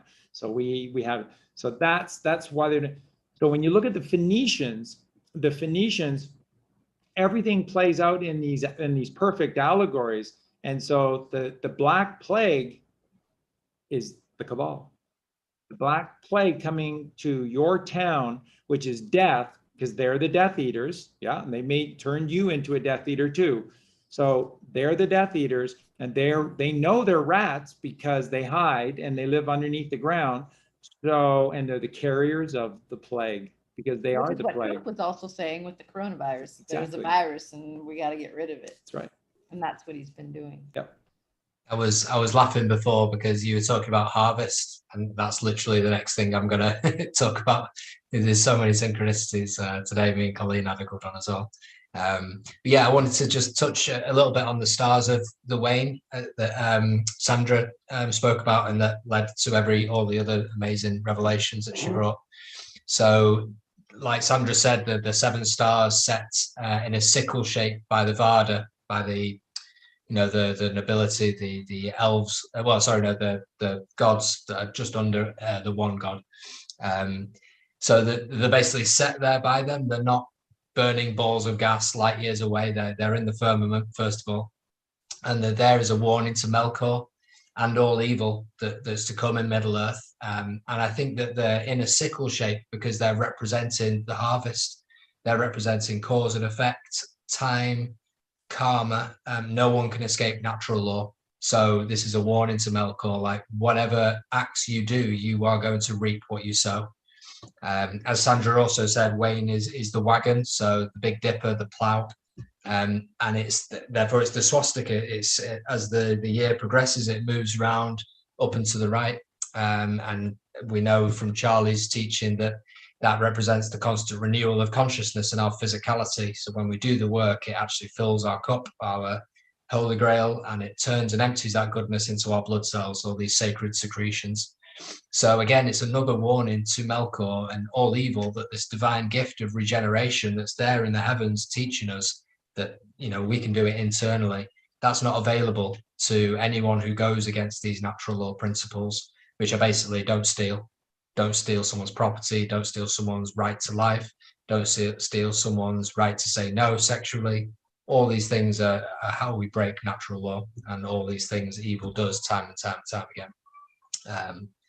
And I just thought it was interesting as well that I didn't know this, but swastika means well-being. It is, good luck. It means all these things, not evil. Wow. Yeah, it is, because goodness is the root of it all. That's what is.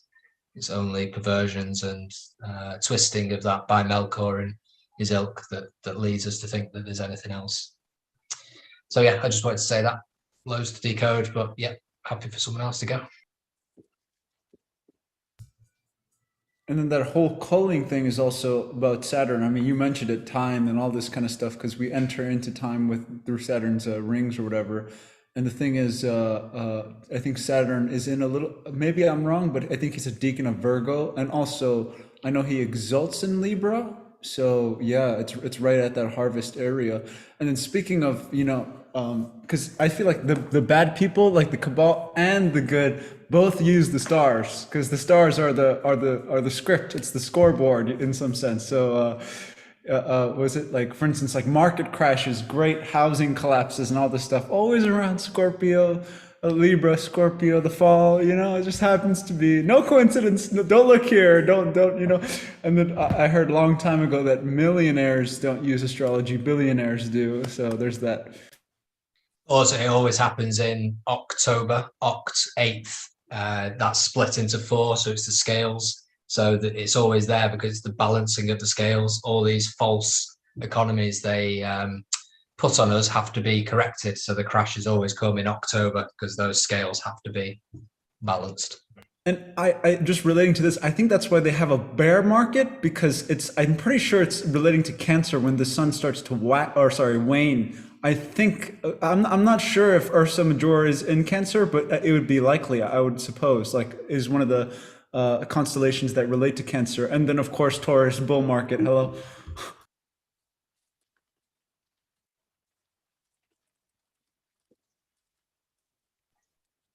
Yeah, exactly. That is exactly why, Eugene. And so once again, it's all astrologically based. But again, they create nothing. They simply take what is. And again, that's a great pickup by Aaron Gorn. If you go back all the way to the root of Sanskrit for swastika, the swasti is a representation of what is, and what is this goodness. That creation is divine. So the swastika relates to essentially creation, and that all which is divine. And so then that would be the symbol for the worst guy in history when they lie about everything, but not about that, Charlie. but not about that, Charlie. You and Colleen got a lot of good stuff, but you're clearly not right about the globular Earth and gravity and Adolf Hitler. Not that stuff. But a lot of it, yeah, I agree with you.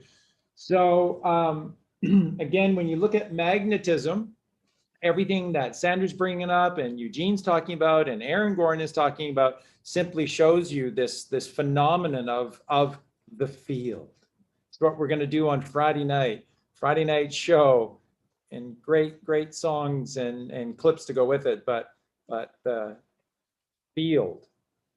And the field has to be a circle because it's all about no child left behind. And so the field has to be a circle because the circle is 3, 6, and 9, which is 360 degrees. So that no one gets any more than anyone else, and no one is left out of the equation. Everybody reaps. Now, with magnetism, there's 2 forces. There is the centripetal, which would therefore be the lotus flower, the 144 petal lotus that we create within ourselves when we activate the third eye chakra. That becomes 144 petals within us, and then 1,000-fold we go to the crown chakra for the 144,000, and we're the chosen ones as we wear the crown of Christ. And I want you to notice something really significant here. Centripetal, and then centrifugal is the outward spiral, and the centripetal is an inward spiral that leads to a single point of light, which is the solitary dot or the monadic circle, the sun or the moon, which is the basis center to all creation, which is God. And centripetal goes in a counterclockwise direction, whereas the centrifugal force of this magnetic field is always clockwise. So they're both wise. I want you to know this. There's both wisdom in what they do, but the centrifugal is in alignment with a clock, which is time. And that's why it's an outward spiral, because it's an outward force. And therefore, this represents the duality. And the duality is this illusory playground where we get to be able to choose right or wrong, good or bad, up or down, light or darkness, truth or lies in every single moment. And so that's why centrifugal force is an outward spiral, and that's why it's in the clockwise, because it's wise with the clock, which is time. Centripetal is anti-time. There's no such thing as time, so it's counterclockwise. That's the wisdom that you want, but it only exists within you. When you're wise of the worldly ways, so you're worldly wise, then you're clockwise, because that's the out there world, which is based upon linear time.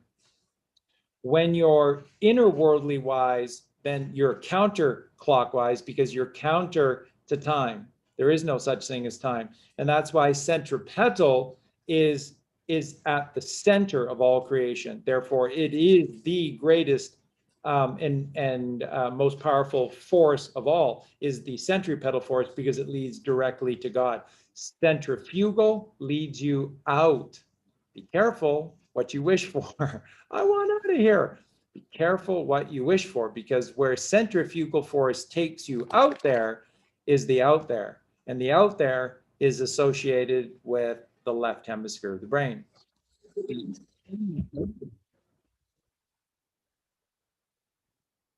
in there is associated with the right hemisphere of the brain. So.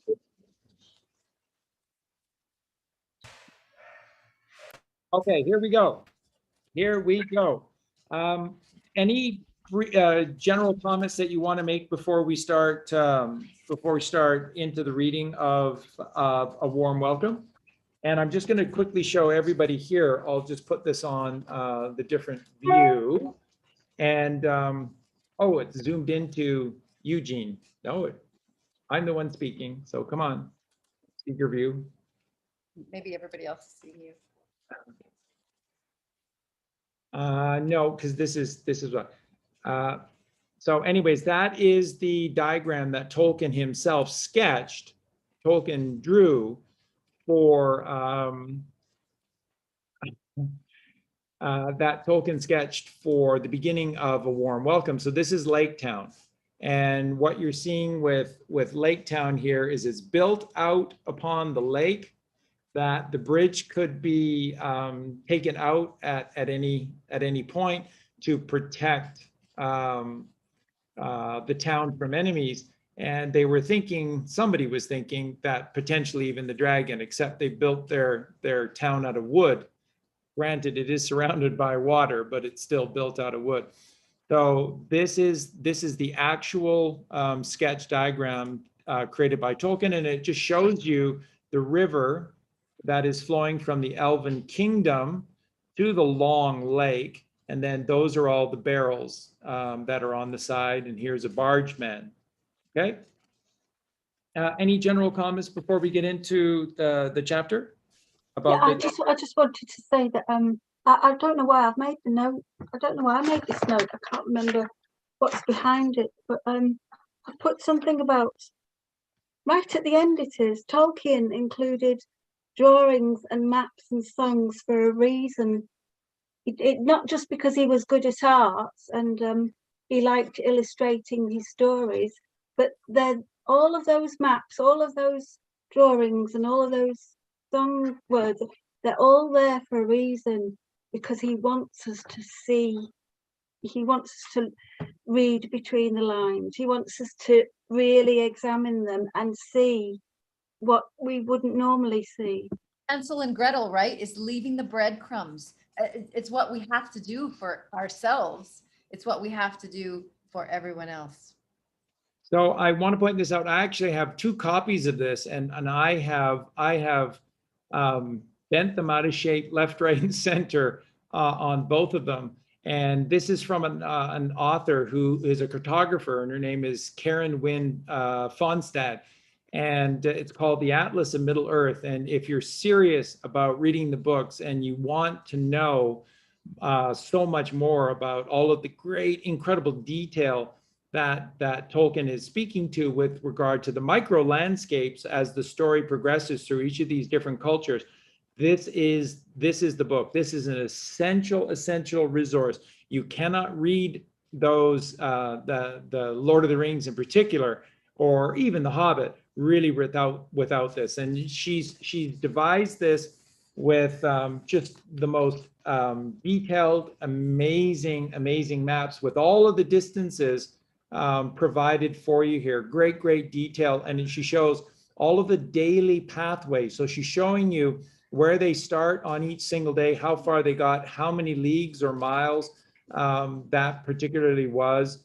And so this is really important. She also shows the side view showing the geographic lift and fall to the landscape of Middle Earth as well, which is very valuable.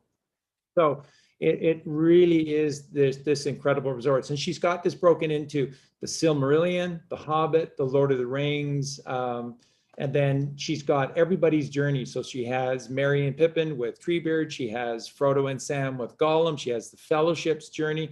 She has Aragorn with Legolas and Gimli. She's got all of the detail on all of the major wars. So at Helm's Deep, she's got all micro detail on all of that. So again, if you're going to be serious about reading the books, and then you really need this resource with you at all time. It becomes almost like a form of a mini Bible for reading the Lord of the Rings, because these maps are so important. So that's Karen Wynne Fonstad, and this is the revised edition. I also have the original edition as well. And these books, as you can see, they're just beat the heck because you use them. And so yeah, I wanted to bring that up. I can't read Tolkien without having a map next to even this big old poster one that I used to have this on the wall. That's beautiful. It's huge, but I used to have it, and I can't read any Tolkien without constantly referring just to the map, let alone any particular pictures. And that picture of the Lonely Mountain on the front of that book that you just showed there, that looks to me more like K2 than Everest. You know, and that the lake, the lake town or whatever, that city on the lake, it kind of seems like Atlantis. And then the whole bridge thing, like they would just break the bridge when, you know, we're in Kali Yuga, so that, you know, the demonic people can't get onto the Atlantis. But well, in the Golden Age, it just resurfaces, aka there's means of getting there, so the bridge would be, you know, back up, kind of a thing, maybe. In Norse mythology, the bridge between worlds is called Bifrost, and it's made of light. It's a rainbow bow, so you get there by, you know, being on the right frequency, not accessible to evil, basically. And Sandra, look at you just said K2, and this is the first time it just dawned on me, but K2 would be 2 11s, right? That would be the masculine and the feminine. And you need both of those in sacred sex, in the sacred Kundalini rising, to get to the top of the mountain. Yeah, you want to get to the top of the earth. That's right. You need 2 Ks. Kundalini rising. K2. Wow. Plus, it could be K plus 2, which is 13, which is that's hilarious. But was it? And also, it seems like Mordor is surrounded by an upside down G, like an upside down Freemasonry with the mountain ranges. True. Like when I was seeing first, I was thinking C, so maybe it was saying like C evil, like it looks like a kind of like a C. But now that I look at it, that little, you know, that little thing that curves around makes it look like a G. That's right. And that's where Barad-dûr is actually located, as the fold back where the G is, which is where, you know, the New Age Freemasonry put their mark as well. So that's a really good pick. That's right. There's a really good pickup as well, Eugene. And a couple of people were just asking, the name of the book is The Atlas of Middle-earth. So it's Karen Wynne Fonstad, and the name of the book is The Atlas of Middle-earth. And it is an absolute must purchase if you're going to take it seriously, reading it. And then when you can get books now with the artwork of Alan Lee and of John. Why are we not remembering John Howe, yeah. Yeah, John Howe. How are we not remembering John? Yeah, and there's another great Tolkien artist, and he's from Canada, and it's Ted Naismith. Ted Naismith, Naismith, and he has a website, tednaismith.com, and then you can go on to his website, and then he'll have Tolkien. And then he'll have Silmarillion, Lord of the Rings, Hobbit, First Age, Second Age, Numenor, just all of these categories.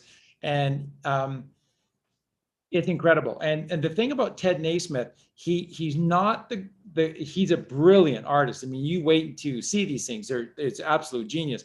But his specialty is not necessarily on faces. Whereas Alan Lee is really, really good with actually that really fine detail to be able to do imagery and faces like that. But where Ted Naismith excels beyond everybody else, no one comes close to Ted Naismith and his Tolkien artwork, is landscapes. And his depictions of forests and mountains and specific events that are landscape based are staggering. Absolutely staggering. And he now allows you, if you want to purchase from his site, you can get these different sized printings of these different images and put them up as gorgeous artwork within your house as well. Do we have a section in our website with Tolkien? We were going to, I don't remember. I have to ask Tony. Just these videos, yeah. Yeah. But it would be great to have the resources and all the names of the books and stuff. That would be great. There was something one of you said, I can't remember who, said something that reminded me when I was looking about up the words connected to bear and Arthur and so on. There's one language where the word bear, it sounds like bowl, and it just made me think of a bowl turned upside down, like the firmament and the stars, the wane stars placed in the firmament, in the firmament along, Those- just inside on the bowl, on the side of the bowl. And also it sounds as well like bull, doesn't it? So you've got bear and bull together there, that's kind of merging into each other.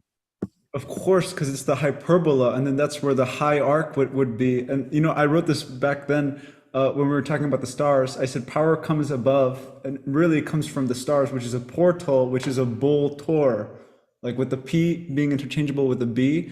So it's the hyperbola and the torus field. It's father and mother, which is the portal that where the power comes down from. So literally, yes, you brought this up, Sandra. And you just made me think then when you said the high arc. I mean, the firmament isn't like an apex roof like that. It's an arc, isn't it? Yes, it is.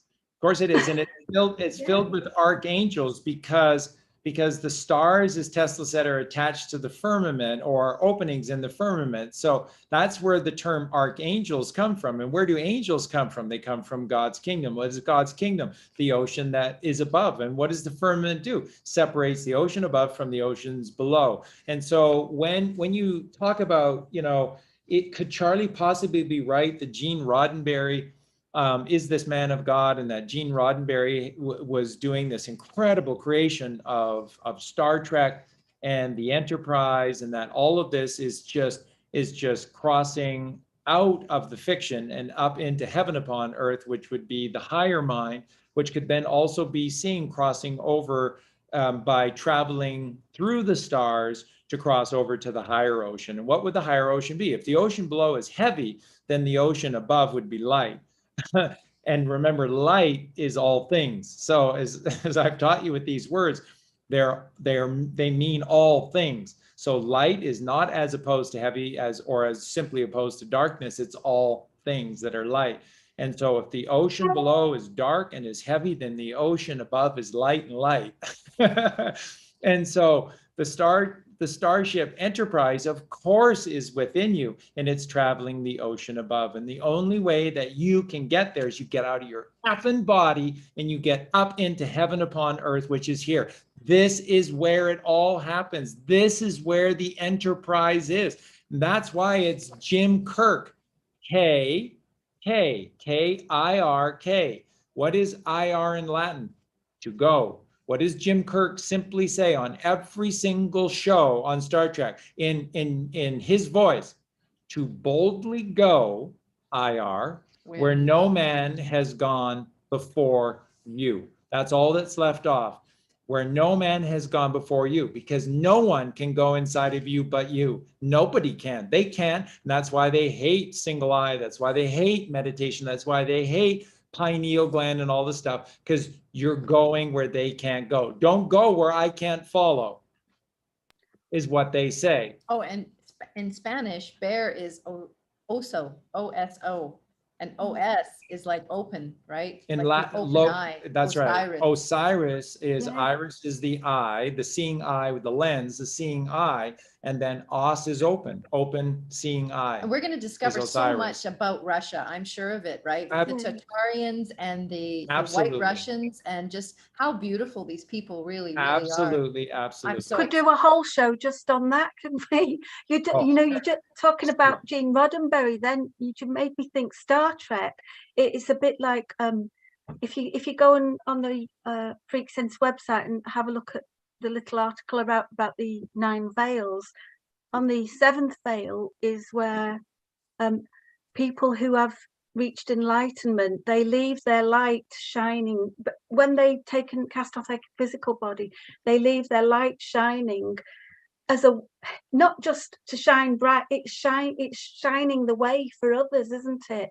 It would make sense that the stars are angels of light, which would be those who have ascended and risen. Those stars on the arc of the firmament are those lights of the enlightened, showing us the way to enlightenment.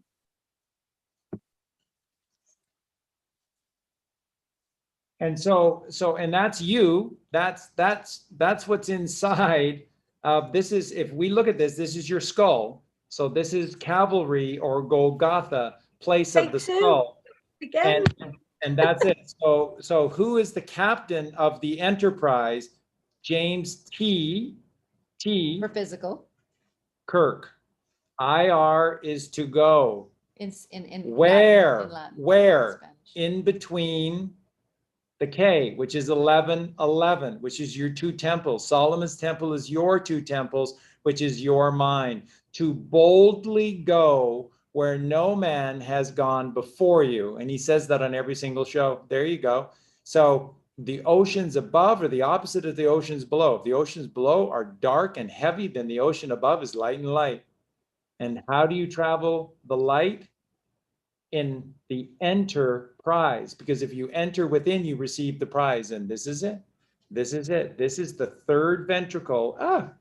This is the third ventricle of your brain. There it is. And in the Bible, in 1 Kings, in the Old Testament, it describes this to a T. So you climb up the winding staircase. So the Ida in the Pingala, the feminine and the sacred feminine, the Kundalini and the Kunda buffer, rising. And that is Jacob's stairway to heaven. Jacob's ladder, which is the stairway to heaven. Right, but Scotty, beam me up. Don't Scott- we all wish we could just be beamed up? But we got to do the work. But you instead. exactly, but you have to do. Thanks, Barbara. But that is where Scotty beamed me up, right? Which is like, Captain, I'd like to, but if you don't effing do the work yourself, you're never gonna learn nothing. So don't even send Mr. Spock down Prime here. directive. I'm not beaming you up. You got to do the work yourself is what you got to do. So, and that is to go boldly go where no one has gone before. Go, Kirk. Wow, wow, wow, wow, You know, wow, wow. One of the mountain books I read once had somebody had got to the summit of K2 and radioed down, and the person answering it said, "Beam me up, Scotty." I can relate. Wait, okay, so Colleen, you were talking about Oso, so I just did the numbers on Oso, and for a girl, it's Osa, right? So Oso is 15, 15, the two, in between the two voids is the sine wave traveling from one entrance to the exit, right? So anyway, so that makes 49, which is yes, which is 7 times 7, right? And then Osa comes to, no, this is wrong, it's 35. So it would be JFK instead of Trump, but anyway, but if you keep going, wait, is it 35? Let's see. Yes, it's 35. Yes, 35. But if you keep going, bear, I realized, is 26. It's God. It's A to Z. What the heck? What the heck? So yeah, and Yotevahe, whatever. Wow. And God and bear. And dog, right? So wow. So I guess because when you said Ursa Major, I instantly thought of a Sirius, but Sirius is in Canis Major. But it's interesting how it's both Major, and then we have the dog and bear connection right here with the numbers. What the heck? Yeah, and Colleen and I, again, to everyone listening, we were watching again last night. We've seen it so many times, but we watched Secondhand Lions again last night. And we were literally in tears at points during the movie, just watching that young boy who's so fucked up by his mother in the world out there. And he comes within this paradise where those dogs and the pig were his best friends in the absolute world. And they just saw him as perfect in every single moment. And slowly he began to see himself as perfect in every single moment. And then comes the lion. And the lion is worn down by the weight of the world, and he helps the lion take the weight off of his shoulders, and the lion finds its jungle to be the king of. And then when the young boy, I won't give too much away, but when the young boy's sovereignty is threatened at the end of the movie, then the queen of the jungle comes and rescues and saves her cub, because what you put into this is what you get out of this. And it is a perfect movie. If you don't think that is a white hat production, then you don't know anything about what's going on. So you cannot watch that movie as well enough. And it never goes boring, and it's never tiresome. It's perfect because it's the truth from beginning, middle, and end in that movie, Secondhand Lions. And it teaches you everything. And remember, in that speech, I did that on a few shows ago, and I was showing you that clip because that's the basis to what Colleen and I teach, which is that you have to have courage, honor, and virtue. And that this is the 1122 and the 33. And then there it was when I went back to take a deeper look at that show, and why we felt it was such an important movie. So we took a deeper look at it, and there's Robert Duvall giving that speech that every young man must hear. So he gives the speech to prepare you to become a man kind, and he gives that speech. And what does he say in that speech? It's all about courage. And so he's going, these stories about you and Africa are all true, aren't they? And he goes, doesn't matter. Doesn't matter. You know, something doesn't have to be true for you to believe in it. Wow, that's the world we live in, where we believe in all of it and none of it is the truth. So it doesn't have to be truth for you to believe in. He's saying these are stories worth believing in because they're all about courage, honor, and virtue. And then what does he say? He said, money and power don't mean a thing. Don't mean a thing. If you don't have courage, honor, and virtue, you have nothing. Money and power mean nothing. And that is the basis to his speech that he gave to everyone. And remember, C is 3 for courage, H for honor is 8, C and H is K, 3 and 8 is 11. It's just a variation. So Christ or Christ or Christ, Q or K or CR or CH is the same k sound for the Christ. And so they're all intertwined.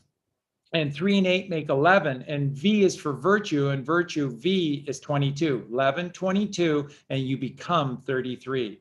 If you take 11 and add it with 22, you're sure to get 33. And that is the journey of a man: courage, honor, and virtue. And that is the essence to the movie Secondhand Lions. And we're all secondhand lions. We are. We were the king of the jungle. We were born the Lion King, and the cub. We were the heir apparent to the crown of the Lion King, and they turned us into losers. But we're winners because Jesus never loses. God always wins. And so we're secondhand lions. In the Hobbit, some of the characters have courage, some of them have honor, and some have virtue. And Bilbo has all of those things. Yes. And the dark side does hijack these things for certain reasons. And I mentioned the word honor before about it being, it can go either way. And you think about the legal system, what do we call judges? Your honor. And then they're anything but honorable, most of them, aren't they? They're a disgrace, and they're going down, and so many of them have, and there are so few judges that are left right now because they're all corrupt, and they have to be. So that's the thing. And you enter into their pirate ship. That's what a courtroom is, right? I've done all those videos about Maritime Admiralty Law and showing you this. They make you walk the plank. When you go through that gate into that inner cabin of the captain of the vessel, then that's you walking the plank of God's law and protected by God on land. And you just walked a narrow plank through their gate, and now you are a victim afloat at sea. You're right back to the admiralty law of your birthing in the canal of your mother. And so that's where they get you back. And then the first question they ask you is or they read you your name and they say, is this you? And if you say yes to a 3-word, all capitalized name, you're a corpsoration. Corpsoration is a fraud, is a fake. Corp is death, and you're a dead man walking. You're a dead man floating on the sea. You're a zombie if you answer yes. And there are so many great videos on YouTube, because they take them down, but people keep putting them back up, of sovereign men and women going into a courtroom and turning the tide on the Admiralty law. And what do all of the judges do when somebody walks into a courtroom and they know what to do? Every single judge does what? Abandon ship. And they do. And they exit to the left. They exit stage left. Beyonce. And they get out. They get out off the ship, because they know they've been exposed and they have no power, and all of their fakery can be exposed. So they bail water as fast as they can, and they get off the sinking ship. That's the truth.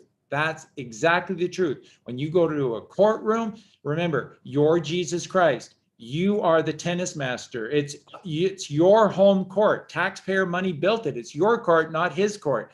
So it's not his honor, it's your honor. So when the judge asks you to address him as your honor, you simply say, no, you address me as honor. And then perhaps I'll treat with you.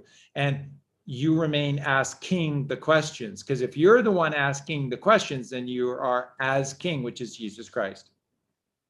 Which is why they ask the questions, which is why they ask you to stand under them, which is why they ask you to play the role of a dead man walking, which is this corpse oration at sea. So we came down the river. Bilbo couldn't go into the barrel because he is a sovereign man, and Bilbo floated upon the Admiralty Law waters, and they came to Laketown. And we're going to have Aragorn read this now perfectly for us. This is not a long chapter, but it's a very crucial chapter. By the way, bear is in the word barrel. Very true. I'm not sure if I can read it perfectly, but I'll certainly try. You always do. Okay. So, chapter 10, A Warm Welcome. The day grew lighter and warmer as they floated along. After a while, the river rounded a steep shoulder of land that came down upon their left. Upon its rocky feet, like an inland cliff, the deepest stream had flowed lapping and bubbling. Suddenly, the cliff fell away. The shores sank. Shawshank. The trees ended. Then Bilbo saw a sight. The lands opened wide about him, filled with the waters of the river, which broke up and wandered in 100 winding courses, or halted in marshes and pools dotted with isles on every side. But still a strong water flowed on steadily through the midst, and far away, its dark head in a torn cloud, there loomed a mountain. Its nearest neighbours to the northeast and the tumbled land that joined it to them could not be seen. All alone it rose and looked across the marshes to the forest, the lonely mountain. Bilbo had come far and through many adventures to see it. Now he did not like the look of it in the least. As he listened to the talk of the raftmen, and pieced together the scraps of information they let fall, he soon realized that he was very fortunate ever to have seen it at all, even from this distance. Dreary as had been his imprisonment, and unpleasant as was his position, to say nothing of the poor dwarfs underneath him, still he had been more lucky than he had guessed. The talk was all of the trade that came and went on the waterways, and the growth of the traffic on the river, as the roads out of the east towards Mirkwood vanished or fell into disuse, and of the bickerings of the lakemen and the wood elves about the upkeep of the forest river and the care of the banks. Those lands had changed much since the days when dwarves dwelt in the mountain, days which most people now remembered only as a very shadowy tradition. They had changed even in recent years, and since the last news that Gandalf had had of them. Great floods and rains had swollen the waters that flowed east, and there had been an earthquake or two, which some were inclined to attribute to the dragon, alluding to him chiefly with a curse and an ominous nod in the direction of the mountain. The marshes and bogs had spread wider and wider on either side. Paths had vanished, and many a rider and wanderer too, if they had tried to find the lost ways across. The elf road through the wood, which the dwarves had followed on the advice of Bjorn, now came to a doubtful and little-used end at the eastern edge of the forest. Only the river offered any longer a safe way from the skirts of Mirkwood in the north to the mountain-shadowed plains beyond, and the river was guarded by the Wood Elves' king. So you see, Bilbo had come in the end by the only road that was any good. It might have been some comfort to Mr. Baggins, shivering on the barrels, if he had known that news of this had reached Gandalf far away, and given him great anxiety, and that he was in fact finishing his other business, which does not come into this tale, and getting ready to come in search of Thorin's company. But Bilbo did not know it. All he knew was that the river seemed to go on and on and on forever, and he was hungry and had a nasty cold in the nose. It did not like the way the mountain seemed to frown at him and threaten him as it drew ever nearer. After a while, however, the river took a more southerly course, and the mountain receded again, and at last, late in the day, the shores grew rocky. The river gathered all its wandering waters together in a deep and rapid flood, and they swept along at great speed. The sun had set when, turning with another sweep towards the east, the forest river rushed into the long lake. There it had a wide mouth, with stony cliff-like gates at either side, whose feet were piled with shingles. The long lake? Bilbo had never imagined that any water was not the sea could look so big. It was so wide that the opposite shores looked small and far, but it was so long that its northerly end, which pointed towards the mountain, could not be seen at all. Only from the map did Bilbo know that away up there, where the stars of the Wain were already twinkling, the running river came down into the lake from Dale, and with the forest river filled with deep waters that what must have once been a great deep rocky valley. At the southern end, the doubled waters poured out again over high waterfalls and ran away hurriedly to unknown lands. In the still evening air, the noise of the falls could be heard like a distant roar. Not far from the mouth of the forest river was the strange town he heard the elves speak of in the king's cellars. It was not built on the shore, though there are a few huts and buildings there, but right out on the surface of the lake, protected from the swirl of the entering river by a promontory of rock which formed a calm bay. A great bridge made of wood ran out to where, on huge piles made of forest trees, was built a busy wooden town, not a town of elves, but of men, who still dared to dwell here under the shadow of the distant Dragon Mountain. They still throve on the trade that came up from the great river from the south and was carted past the falls to their town. But in the great days of old, when Dale in the north was rich and prosperous, they had been wealthy and powerful, and there had been fleets of boats on the waters, and some were filled with gold, and some with warriors in armour, and there had been wars and deeds which now were only a legend. The rotting piles of a greater town could still be seen along the shores when the waters sank in a drought. But men remembered little of all that, though some still sang old songs of the dwarf kings of the mountain, Thror and Thrain, of the race of Durin, and of the coming of the dragon, and the fall of the lords of Dale. Some sang too that Thror and Thrain would come back one day, and gold would flow in rivers through the mountain gates, and all that land would be filled with new song and new laughter. But this pleasant legend did not much affect their daily business. As soon as the raft of barrels came in sight, boats rowed out from the piles of the town, and voices hailed the raft steerers. Then ropes were cast and oars were pulled, and soon the raft was drawn out of the current of the forest river and towed away round the high shoulder of rock into the little bay of Laketown. There it was moored not far from the shoreward head of the great bridge. Soon men would come up from the south and take some of the casks away, and others they would fill with goods that they had brought to be taken back up the stream to the wood elves' home. In the meantime, the barrels were left afloat, while the elves of the raft and the boatmen went to feast in Laketown. They would have been surprised if they could have seen what had happened down by the shore after they had gone and the shades of night had fallen. First of all, the barrel was cut loose by Bilbo and pushed to the shore and opened. Groans came from inside, and out crept a most unhappy dwarf. Wet straw was in his draggled beard. He was so sore and stiff, and so bruised and buffeted, he could hardly stand or stumble through the shallow water to lie groaning on the shore. He had a famished and a savage look like a dog that had been chained and forgotten in a kennel for a week. It was Thorin, but you could only have told it by his golden chain and by the colour of his now dirty and tattered sky-blue hood with its tarnished silver tassel. It was some time before he would even be polite to the hobbit. "Well, are you alive or are you dead?" asked Bilbo quite crossly. Perhaps he had forgotten that he had had at least one good meal more than the dwarves, and also the use of his arms and legs, not to speak of a greater allowance of air. "Are you still in prison or are you free?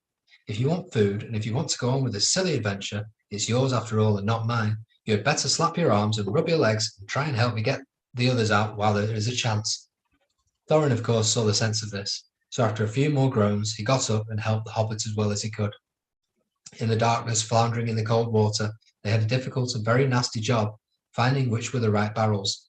Knocking outside and calling, only discovered about 6 dwarves that could answer. These were unpacked and helped ashore, where they sat or lay muttering and moaning. They were so soaked and bruised and scraped that they could hardly yet realise their release or be properly thankful for it. Dwalin and Balin were 2 of the most unhappy, and it was no good asking them to help. Bifur and Bofur were less knocked about and drier, but they lay down and would do nothing. Fili and Kili, however, who were young, the dwarves, had also been packed more neatly with plenty of straw into smaller casks, came out more or less smiling, with only a bruise or 2 and a stiffness that soon wore off. "I hope I never smell the smell of apples again," said Fili. "My tub was full of it. To smell apples everlastingly when you can scarcely move and are cold and sick with hunger is maddening. I could eat anything in the wide world now, for hours on end, but not an apple." With the willing help of Fili and Kili, Thorin and Bilbo at last discovered the remainder of the company and got them out. Poor fat Bomber was asleep or senseless. Dory, Nori, Ori, Oin and Gloin were waterlogged and seemed only half alive. They all had to be carried one by one and laid helpless on the shore. "Well, here we are," said Thorin, I suppose we ought to thank our stars and Mr. Baggins. I am sure he has a right to expect it, though I wish he could have arranged a more comfortable journey. Still, all very much at your service once more, Mr. Baggins. No doubt we shall feel properly grateful when we are fed and recovered. In the meanwhile, what next? I suggest Laketown, said Bilbo. What else is there? Nothing else could, of course, be suggested. So leaving the others, Thorin and Philly and Killy and the Hobbit went along the shore to the great bridge. There were guards at the head of it, but they were not keeping very careful watch, for it was so long since they had had any real need. Except for occasional squabbles about river tolls, they were friends with the wood elves. Other folk were far away, and some of the younger people in the town openly doubted the existence of any dragon in the mountain, and laughed at the greybeards and gammers who said that they had seen him flying in the sky in their young days. That being so, it is not surprising that the guards were drinking and laughing by a fire in their hut. They did not hear the noise of the unpacking of the dwarves and the footsteps of the 4 scouts. Their astonishment was enormous when Thorin Oakenshield stepped in through the door. Who are you and what do you want? They shouted, leaping to their feet and groping for weapons. Thorin, son of Thrain, son of Thror, king under the mountain, said the dwarf in a loud voice, and he looked it, in spite of his torn clothes and draggled hood. The gold gleamed on his neck and waist, his eyes were dark and deep. I have come back. I wish to see the master of your town. Then there was tremendous excitement. Some of the more foolish ran out of the hut, as if they expected the mountain to go golden in the night, and all the waters of the lake turned yellow right away. The captain of the guard came forward. And who are these? He asked, pointing to Philly and Killy and Bilbo. The sons of my father's daughter, answered Thorin. Philly and Killy of the race of Durin, and Mr. Baggins, who has travelled with us out of the west. If you come in peace, lay down your arms, said the captain. We have none, said Thorin, and it was true enough. Their knives had been taken from them by the wood elves, and the great sword Orcris too. Bilbo had his short sword, hidden as usual, but he said nothing about that. We have no need of weapons. We return at last to our own as spoken of old. Nor could we fight against so many. Take us to your master. He is at feast, said the captain. Then all the more reason for taking us to him, burst in Philly, who was getting impatient at these solemnities. We are worn and famished after our long road. We have sick comrades. Now make haste. Let us have no more words, for your master may have something to say to you. Follow me then, said the captain, and with 6 men about them, he led them over the bridge, through the gates, and into the marketplace of the town. This was a wide circle of quiet water, surrounded by the tall piles on which were built the greater houses, and by long wooden quays, with many steps and ladders going down to the surface of the lake. From one great hall shone many lights, and there came the sound of many voices. They passed its doors and stood blinking in the light, looking at long tables filled with folk. I am Thorin, son of Thrain, son of Thror, king under the mountain. I return, cried Thorin in a loud voice from the door, before the captain could say anything. All leapt to their feet. The master of the town sprang from his great chair, but none rose in greater surprise than the raftmen of the elves, who were sitting at the lower end of the hall. Pressing forward before the master's table, they cried, These are prisoners of our king that have escaped, wandering vagabond dwarves that would not give any good account of themselves, sneaking through the woods and molesting our people. Is this true? Asked the master. As a matter of fact, he thought it far more likely than the return of the king under the mountain, if any such person had ever existed. It is true that we were wrongfully waylaid by the Elven king, and imprisoned without cause as we journeyed back to our own land, answered Thorin. But lock nor bar may hinder the homecoming spoken of old. Nor is this town in the wood elves' realm. I speak to the master of the town of the men of the lake, not to the raftmen of the king. Then the master hesitated, and looked from one to the other. The Elven king was very powerful in those parts, and the master wished for no enmity with him, nor did he think much of old songs, giving his mind to trade and tolls, to cargoes and gold, to which habits he owed his position. Others were of different mind, however, and quickly the matter was settled without him. The news had spread from the doors of the hall like fire through all the town. People were shouting inside the hall, and outside it, the quays were thronged with hurrying feet. Some began to sing snatches of old songs concerning the return of the king under the mountain. That it was Thror's grandson, not Thror himself, that had come back, did not bother them at all. Others took up the song, and it rolled loud and high over the lake. The king beneath the mountains, the king of carven stone, the lord of silver fountains, shall come into his own. The crown shall be upholden, his harp shall be restrung, his hall shall echo golden to songs of yore resung. The wood shall wave on mountains and grass beneath the sun, his wealth shall flow in fountains, and the rivers golden run. The stream shall run in gladness, the lake shall shine and burn, all sorrow, fail, and sadness at the Mountain King's return. So they sang, or very like that, only there was a great deal more of it, and there was much more shouting as well as the music of harps and of fiddles mixed up with it. Indeed, such excitement had not been known in the town in the memory of the oldest grandfather. The wood elves themselves began to wonder greatly, and even to be afraid. They did not know, of course, how Thorin had escaped, and they began to think their king might have made a serious error. As for the master, he saw that there was nothing else for it but to obey the general clamour, for the moment at any rate, and to pretend to believe that Thorin was what he said. So he gave up to him his own great chair, and set Filly and Killy beside him in places of honour. Even Bilbo was given a seat at the high table, and no explanation of where he came in. No songs had alluded to him, even in the obscurest way, was asked for in the general bustle. Soon afterwards, the other dwarves were brought into the town amid scenes of astonishing enthusiasm. They were all doctored and fed, and housed and pampered in the most delightful and satisfactory fashion. A large house was given up to Thorin and his company. Boats and rowers were put at their service, and crowds sat outside and sang songs all day, or cheered if any dwarf showed so much as his nose. Some of the songs were old ones, but some of them were quite new, and spoke confidently of the sudden death of the dragon, and of cargoes of rich presents coming down the river to Laketown.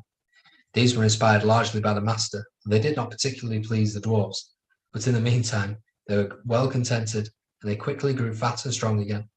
Indeed, within a week they were quite recovered, fitted out in fine cloth of their proper colours, with beards combed and trimmed, and proud steps. Thorin looked and walked as if his kingdom was already regained, the Smaug chopped up into little pieces. Then, as he had said, dwarves' good feeling towards the little hobbits grew stronger every day. There were no more groans or grumbles.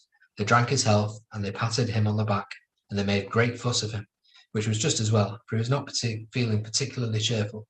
He had not forgotten the look of the mountain, nor the thought of the dragon.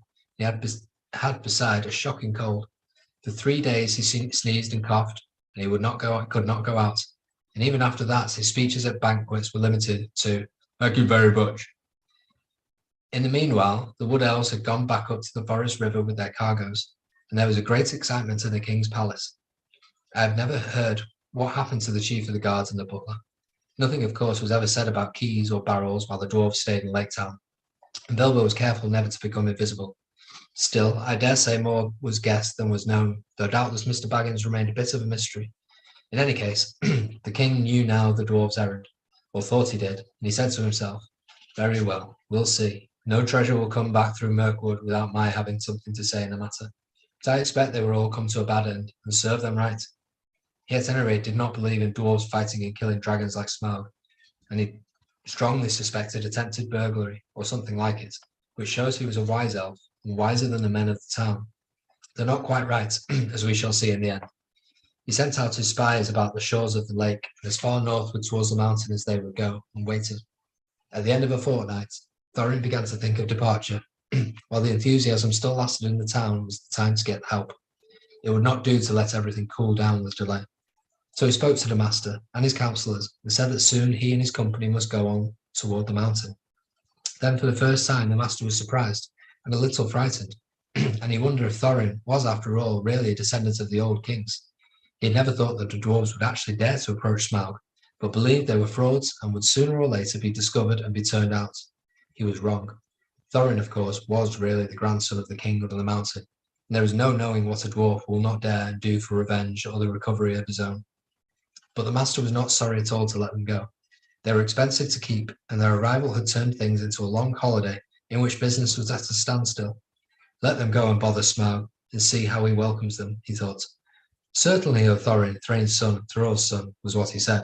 You must claim your own. The hour is at hand, spoken of old. What help we can offer shall be yours, and we trust to your gratitude when your kingdom is regained. So one day, although autumn was now getting far on, and winds were cold, and the leaves were falling fast, 3 large boats left Laketown, laden with rowers, dwarves, Mr. Baggins, and many provisions. Horses and ponies had been sent round by circuitous paths to meet them at their appointed landing place. The master and his counsellors bade them farewell from the great steps of the town hall that went down to the lake. The people sang on the quays and out of windows. The white oars dipped and splashed. Off they went up north, up the lake, on the last stage of their long journey. The only person thoroughly unhappy was Bilbo. Thank you so much. As always, such a masterful job. Thank you so much for reading that for us. And it's such a great chapter because what it does is it's allowing you to go inside the minds of three sort of really important people. So for the first time, we see a reemergence of Thorin. Bilbo's been leading the show. Thorin is come into the site of his birthright, which is as the grandson of the king under the mountain. So he's the heir apparent to the king of the mountain. And so Thorin, rightly so, takes the lead again. And so we begin to see inside Thorin's mind and how his mind works with his silver sky blue cloak and his silver tassel. And then we see inside the mind of the master of Laketown. So for Tolkien, this is a children's novel per se. And so there's not a great amount of time that's given to this role. So every word counts, and it literally does. And so what he shows you is a negative, cold, calculating monster of facts, figures, and logic, not lore, legend, and magic. So he's any group of people. That's right. And so he's more than prepared to show support for lore, legend, and magic. And please don't forget your kindness to us who have helped you. But at the same time, he's doubtful, thinks Thorin is a vagabond. This won't go anywhere. The dragon will show them. But he's not wise enough to see the consequences to Laketown should they rile the dragon sufficiently, and where surely the dwarves must have sought aid from, which is the men and women of Laketown. So it gives you a powerful look into his mind. And then the third is the Elven King. And the Elven King has two, because he's in his left brain right now, he has wrongfully imprisoned the dwarves instead of befriending them. Although it could have played itself out differently had Thorin reacted differently, but still, it played out a certain way. And then the dwarves escape from him, which is a slap of the Elven King's ego. So he's really not had it his way of late. And so we're now looking into the Elven King's left brain, but we see a different perspective. He is also calculating in this moment, but it's more shrewdly calculating. It's less cold calculating because you're talking about an Elven Lord. So really, it's a great exercise, this little chapter, into the minds of these three predominant characters who suddenly present themselves in the story, because Thorin is re-emerging again. So I just wanted to do that, and we'll pass it over to everyone else. I've got lots of points written down here, but you guys go ahead.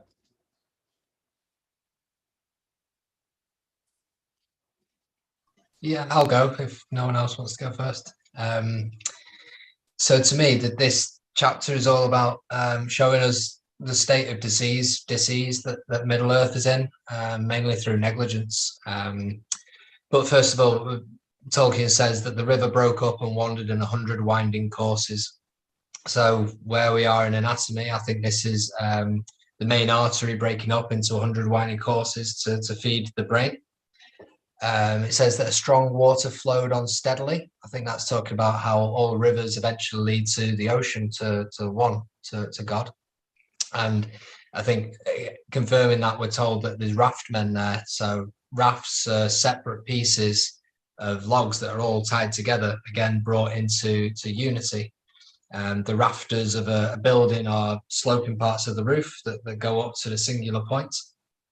But then, and this is where I think the disease comes in, and the lack of unity. We're told about the disagreements and bickering between lakemen and the wood elves about the upkeep, like Sandra alluded to before, of the banks. So material world causing disagreements, and also not taking right action. You know, when you see something that needs doing, you don't need to bicker about it or think this is their job. You just do it. If something needs doing, you do it. Otherwise, you're involving the ego. You're feeling hurt or put on when the other isn't doing what they should do. you're in resistance to what is and what needs doing, especially when it comes down to care of the mother, which is, the banks of the river. So at this point, we're like the Elven King wasn't keeping his own house in order. It turned into Mirkwood with all this evil because the Wood Elves weren't willing to take action. It's only the White Council, Elrond, Galadriel, Gandalf, and Sauron, to some extent, that took action against the Necromancer. So there's. I wrote a little post recently about parasites and why parasites exist, and the teachings of Dr. Morse. And he said that a parasite is an organism that feeds upon the toxicity and weaknesses of others. Another teacher that I like, Michael Tsarian, says that you don't get maggots unless the flesh is rotten. And by this he means that the enemy, the vampire, can only exist if we abdicate responsibility for what needs doing in our own lives, in our communities, in our temples. They're so few in number that their plan only works if we buy what they're selling. So when we do the work and we clean the body, these parasites will leave. But that being said, a parasite exists in reality on a grander scale, the vampires and then people like that, but also within the body, in order to help us break down dead or dying matter. They're not there when we're in a healthy, whole state. And this is why the Necromancer, Sauron, has returned, because the health, the wisdom of the elves, men, and Middle-earth in general is on the wane at this point. And I think, again, to confirm that, Tolkien writes that the lands had changed a lot since the dwarves had lost the kingdom under the mountain. Through this time where wealth flowed freely. The kingdom under the mountain and the city of Dale were renowned for their craftsmanship and their skill with made things. It was a golden age, you could say. But as we've said in previous shows, it was this lust for physical wealth, the using of the mother, the rape, the mining of resources rather than caring for her. That invited the dragon in. That lust and greed invites ego and separation, creating another. And with the dragon comes the desolation. And again, that's what Tolkien writes about with the great floods and rains and earthquakes, of how the land had changed.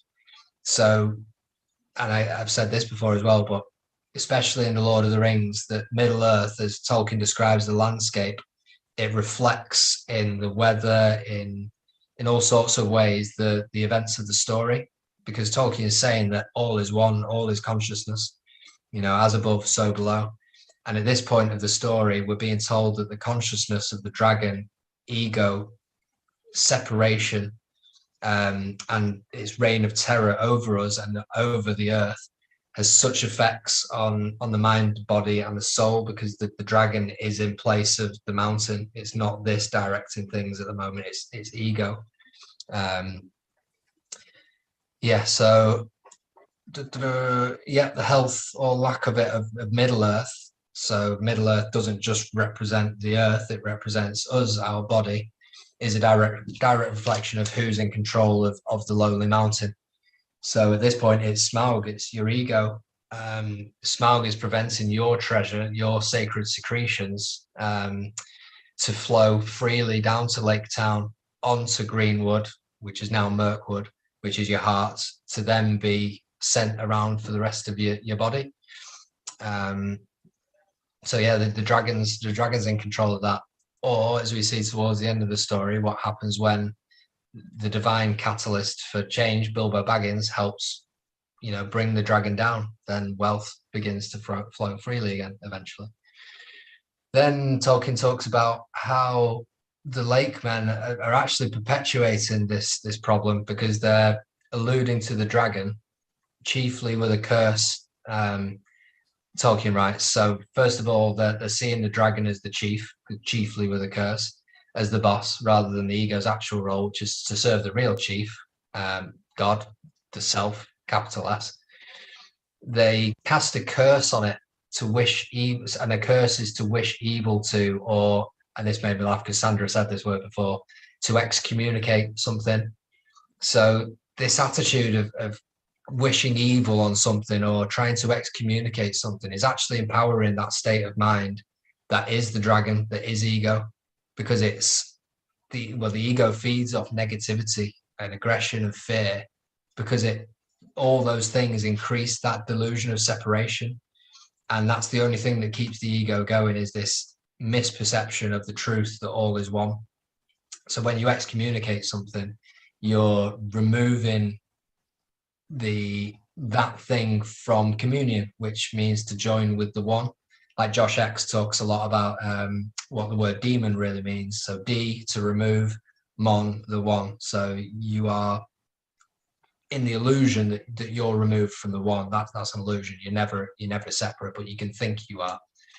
And then, like Sandra said before about an ominous nod towards the dragon. Ominous is O minus. So again, it's talking about removing yourself from the O, because you're minus the O.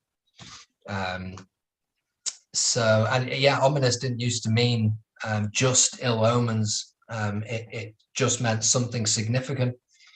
And this is actually what we can see by this coming of the dragon. It's bad. Yeah, people died. Same thing with all this Q plan.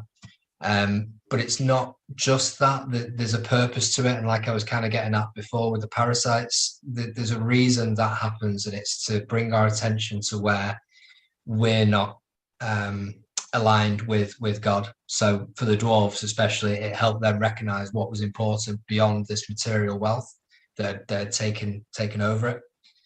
So what I'm really saying is we don't need to wish our ego, the Smaug, ill, because then we justify its position. We just need to rise above and see through that limited perspective and integrate that dragon within us, the ego, back to its true position where it's serving us. So I know this is quite long, but I'll keep going.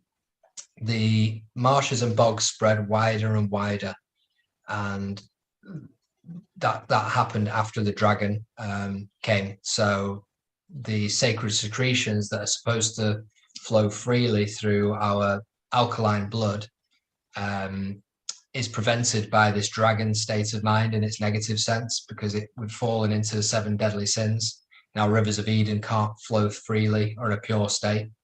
We're congested, we're stagnant within, and like Justin recently pointed out, stagnation is the opposite of God. And this is what I was getting at before about the sewage system and the lymph system, where these marshes and bogs represent us when we're gunked up, when we're backed up and we're full of mucus and interstitial gunk, and we can't get rid of the toxins or the parasites because our organs aren't flowing properly. So we're inflamed and in a state of disease. And all these conditions, all this mucus and inflammation are breeding ground for the parasites. So we're inviting those parasites in. We're inviting Sauron, the dragon, the spiders. We're inviting all those in, but that's actually not a bad thing, because it's helping us to correct where we're out of alignment with God. And they only stay for as long as we allow them to stay. So yeah, then I realized that, is it today or tomorrow that Lent starts properly?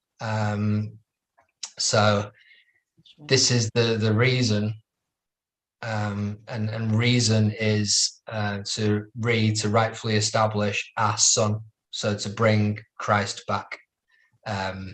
This is the reason for this pre-springtime cleanup during Lent, before Aries Arise season and Passover.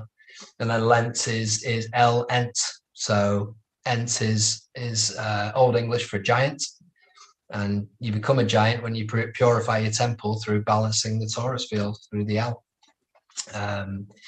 Sandra pointed out that only the river offered a way to the mountain. So I took this to mean that only the blood in an alkaline state can get that chrism oil to your mountain. And it's also the river. So it means that to be in flow, to not resist what is. Rivers don't complain about ground that can't be eroded. They just go around. They're not in resistance to it. And this always applies, but especially now during our time of revelation, because if you're in resistance to what you see in the world, what you hoped would have happened by now, if you're thinking anything should be otherwise than what it is, then there's no path to the mountain for you, because you're in resistance, you're suffering, to God, reality, this, now, here. You're not flowing with the river of isness, which is, like I said before, is always taking you exactly where you need to be, to the here and now. As long as you're not fighting it and trying to swim upstream, it will take you there. Aragon, could I quickly comment in between? And it seems like you just brought up such great points, because resistance really is the point of separation. It's the point of the sense of I, right? So I think that was also shown when Bilbo's saying, yeah, Thorin, come on, you want to get up? You want to pick yourself up? You want to actually, move towards the end goal here? Or are you going to just sit there and whine and whimper? And so I think this is the whole thing where Bilbo is kind of like almost like a Jesus figure, or again, the chrism oil that's coming to renew and to make whole the energy and say, let's stop dissipating the energy and face what is. And so Thorin, the point of resistance, you could call it the ego, the I, has to realize, oh, I am not a separate entity. Like you were saying, I am just a medium for a greater purpose, for God, whatever it is. And so I think that kind of serves the whole redirection thing, because you were talking about how the river you spreads in different 100 different ways or whatever. And this is the thing, it's like they all end up in the ocean. And so if we just realize we're all going in the same direction, this chapter to me also kind of symbolizes how everyone is split. Everyone has their own interests, when really we should be working together to defeat the common enemy. No, they all have these scheming objectives, and really they're so subjective, right? Because it's all the sense of I, and again, the resistance. So I just wanted to add that as you're explaining, Aragorn. Yeah, absolutely. Couldn't agree more. Shall I carry on, or does someone else want to go? Okay, so Bilbo's getting a bit peeved at this point, shall we say, because the river seemed to go on and on forever. And just carrying on that detox analogy, cleaning our temple can be a long and slow process that can seem like it goes on forever, because we've been poisoned.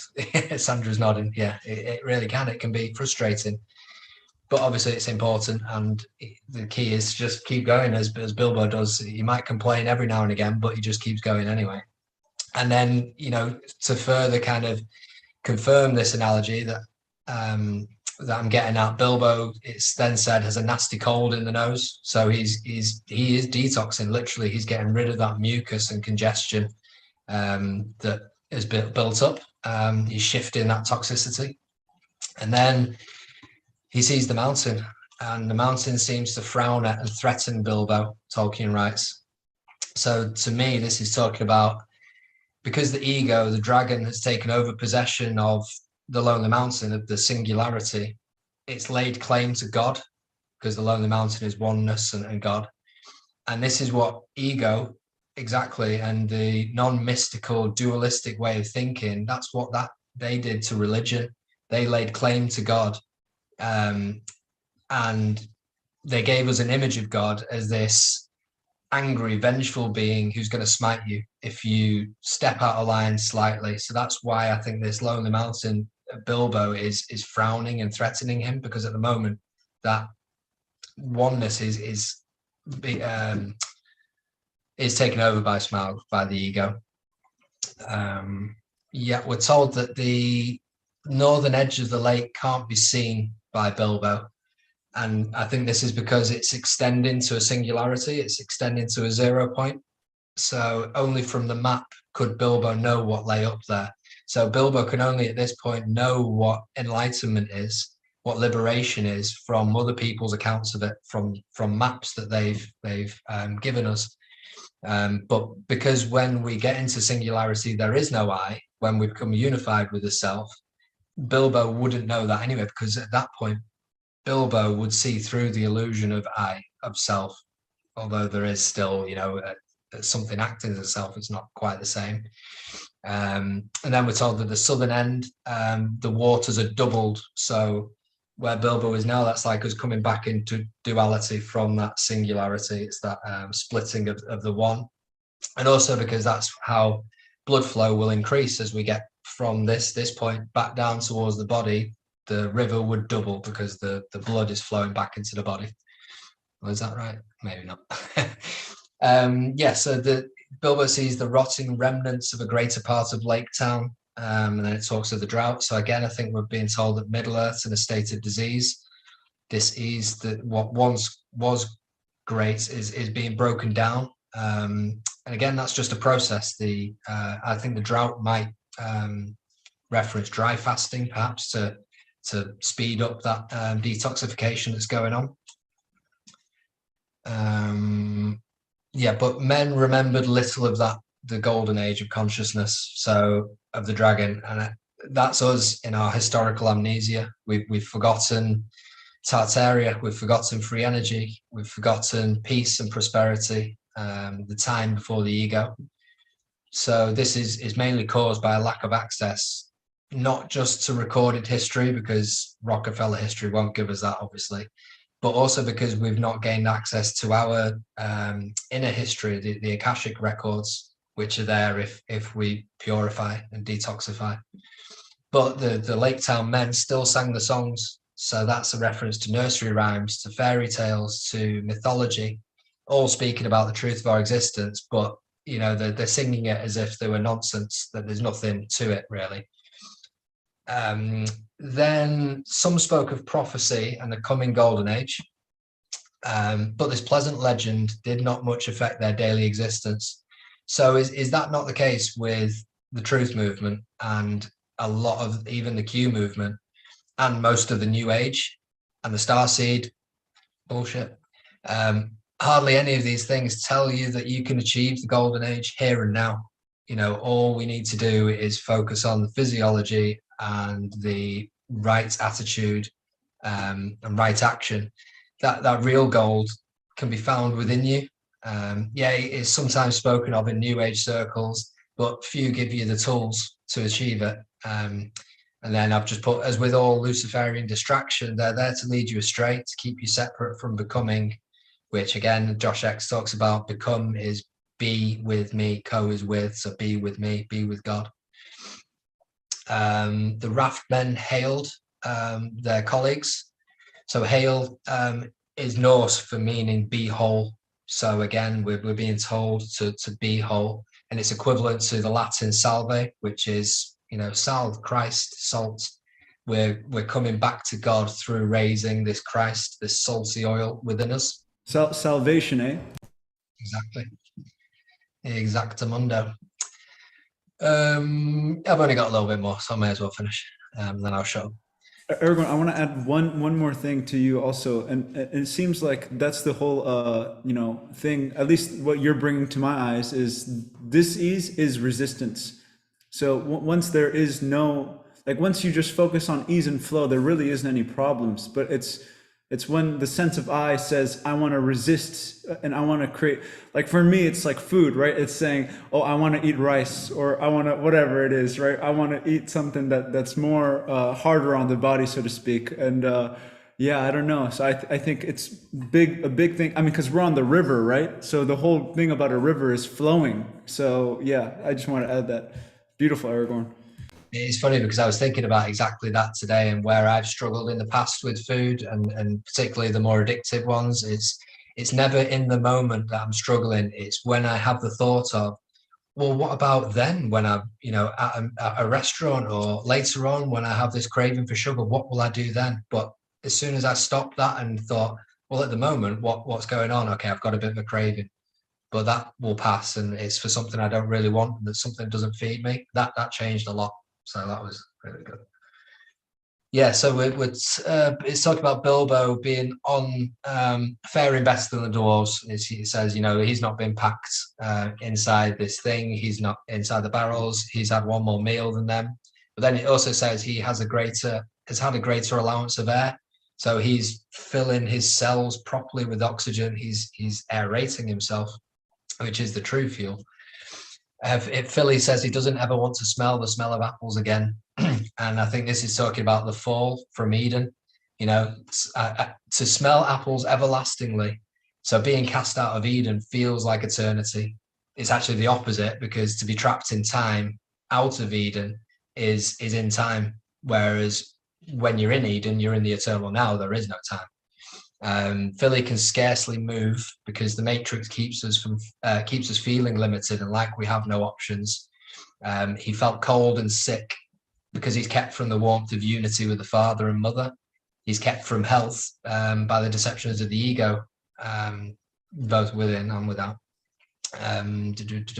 Yeah, I thought this was quite funny. It says, some of the young ones of Laketown openly laughed at tales of the dragon. That just made me think of conspiracy theory. That's a conspiracy theory. Thorin announces himself, and some of the more foolish expected to see the mountain turn golden overnight. You know, this kind of, I think, happened to a lot of people, myself included, when we first find out about Q, and especially when 2020 happened. I thought that the plan was going to reach a resolution quickly. But, you know, after many years of this desolation of Smaug, 6,000 years of Babylonian rule and ensuing mind control, that's not going to be ended in a year or 4 years or 57 years since JFK. It takes time. I think we're also being told that this perhaps is Laketown is represented in the throat chakra, because it's all about the company and the Thorin in particular speaking authoritatively and commandingly and asserting his sovereignty and his claim to his throne. He says that Thorin says, "Lock nor bar can hinder the homecoming that is spoken of old." You know, there's nothing that can prevent your homecoming. Even though we might get a little lost along the way and we wander, when we do, that wheel of samsara that we get lost in is designed exactly to bring about the experiences you need to reach moksha, to reach your liberation. So nothing can stop you coming home except for you. You know, we get to decide how long we stay on that wheel. And then really quickly, there's hysteria around the dwarves coming. There's a lot of false information being put out there around the dragon's demise. And again, this is like the Q movement. There's so many truthers jumped on the Q movement with dates, phoning up the QFS cleaning lady. No, I'm not having a go, because optimism's a great thing. I'm all for hopium, but also if what's being said isn't coming from genuine intent, like we talked about before, and if what's said isn't true, then we're moving away from God, because God is truth. So that's not a good thing. They're in Laketown a fortnight when Thorin thinks of departing, so that's 14 days to recoup, to build the fort, and then he's got the energy to go on. And yeah, just lastly, a quick one on the Master of Laketown, who's fully left brain. Everything's about busyness and money. He says one thing about Thorin, he thinks one thing about Thorin, but then says another. So I think he represents that throat chakra, but the negative polarity, the blocked throat chakra, who's lying, disingenuous. He suspected the dwarves were frauds from the beginning, but was happy to use them for his own advantage.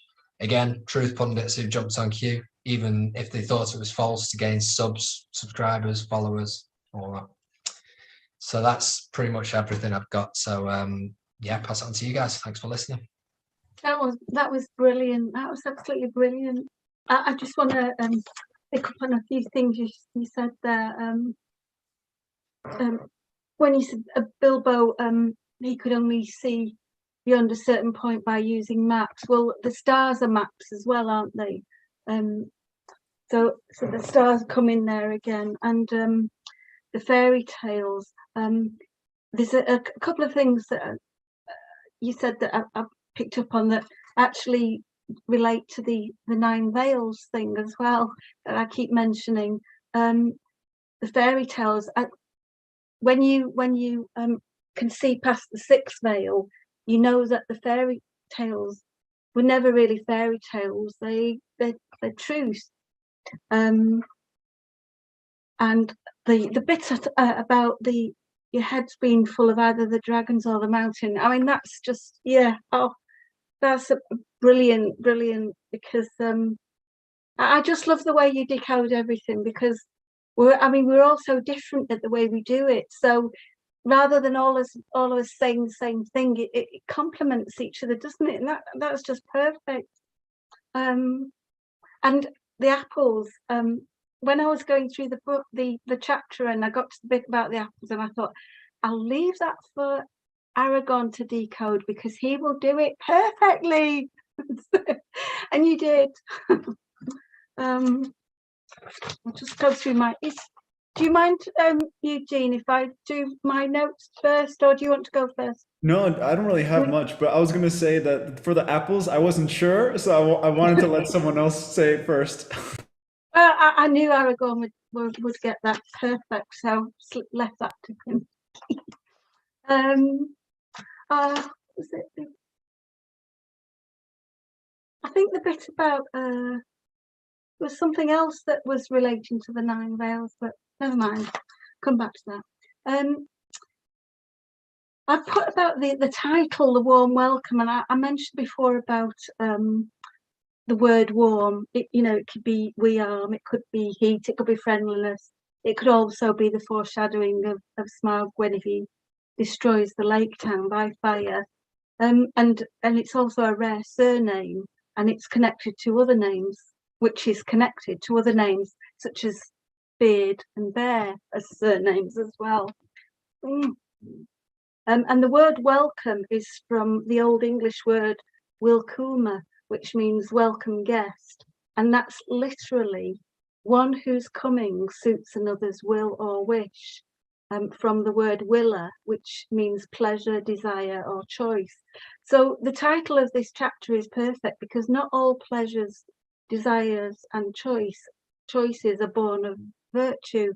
Not everyone who seems warm and welcoming is coming from a position of virtue, and that's kind of encapsulated by the Master of Laketown, because his reason for welcoming them isn't an altruistic one. It's self-serving ultimately, and that seems to be a theme that comes up over and over again throughout The Hobbit. The warning to just be wary and not assume that everybody who appears to be welcoming you is doing so from philanthropical reasons. That I'm thinking here of the kind of people that Aragorn alluded to when he mentioned the cleaning lady. The bit about where the dwarves, they're not just warmly welcomed. I mean, they are warmly welcomed by more genuinely by the Laketown people, not the master. He has his own reasons, but the people, because the dwarves represent their hope. I thought the paragraph about the dwarves being pampered for various reasons, and that paragraph reminds me of what happened in the Wizard of Oz, because they were pampered and reclothed and scrubbed up and given a makeover. Even Toto was, and that was the Munchkins that did it. So the Munchkins are kind of like the Laketown people, whereas the Wizard of Oz is more represented by the Master of Laketown in that sense, I suppose. And that reminded me as well that last time I was on the show and I was talking about psychopaths and the id, and I read somewhere somebody else had once written about psychopaths and described them as being like the Wizard of Id, the Wizard of Id, not just the Wizard of Oz, because there's a book as well called The Wizard of Oz and Other Psychopaths, I think. But they called them the Wizard of Id. I kind of like just focused then on the main characters. The master. Now, a master has slaves, but we don't say that a king has slaves. A king has subjects, and Aragorn mentioned subjects as well. So a king has subjects, not objects, and even though subjects are also controlled and kind of bound by certain things, they're not in quite the same position as slaves are, and so the slave of a master is not in the same position as the subject of a king, and the master, he appears to welcome them because of like I said before, the potential benefits to himself. And that's not like Thorin, because even though he does want the treasure, he doesn't just want it for himself, he wants it for all the dwarves although he doesn't want to share it with the elves or with the people of the Laketown. But the other difference between Thorin and the Master is that Thorin may be greedy and obsessed with gold, but at the same time, he's also very courageous, and he would stand up to the enemy rather than go running away crying like the Master was. To sit him down there, he wants me to go to bed with him. Oh my God. Yeah, the Master's motivated by greed and desire rather than altruism, and that's shown by the way he feasts while his people go hungry. But he's got mixed feelings. He seemed to be enjoying appearing to be the welcome host, but he's happy to see the dwarves leave, simply because all he can think about, well, they're going to return with treasure. He's not. I think, was it you, Aragon, that said he wasn't thinking of the consequences? Somebody said he wasn't thinking of the consequences of what would happen if they didn't, if the opposite thing happened. The lake men, like I said before, hope gets them through the dark times. It's helped them to survive so far, and now they have new hope as well. And that kind of gives them a purpose. And Thorin also had a purpose, which meant that he could rise above the fact that he was in these wet, tattered clothes and looked a mess. He was still a king because he had the presence of a king. He believed in himself and he put himself forward as a king. I think it was you, Charlie, that said something about when you go in a courtroom, you do the as king because you are as the king. And Thorin, he was as the king. He was the king, and he made sure that it didn't matter what he was wearing, how tattered his outfit was, how messy and wet and bedraggled he was still the king, and he commanded their presence because of that. And that's what we need to remember as well, that when we remember that we are sovereign, we are the king, we also have that presence, and we also can then take charge of what is happening, take charge of situations.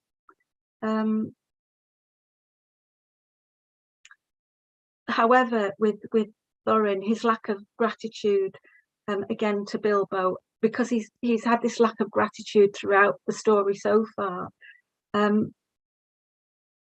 that kind of foreshadows his ultimate demise. Thorin may be a king and he may be courageous in it, but ultimately his downsides were his downfall. Bilbo, he's miserable not just because he's got a cold in contrast to the others who are warm and comfortable, but he's also not happy because he's aware that the journey is far from over. The dwarves, they think, oh yeah, right, we've got here now. They're not thinking how difficult the next bit is going to be. It's almost like they're already celebrating. But Bilbo's not happy because he's aware that the journey's far from over, and that the biggest obstacles and the biggest battles are ahead.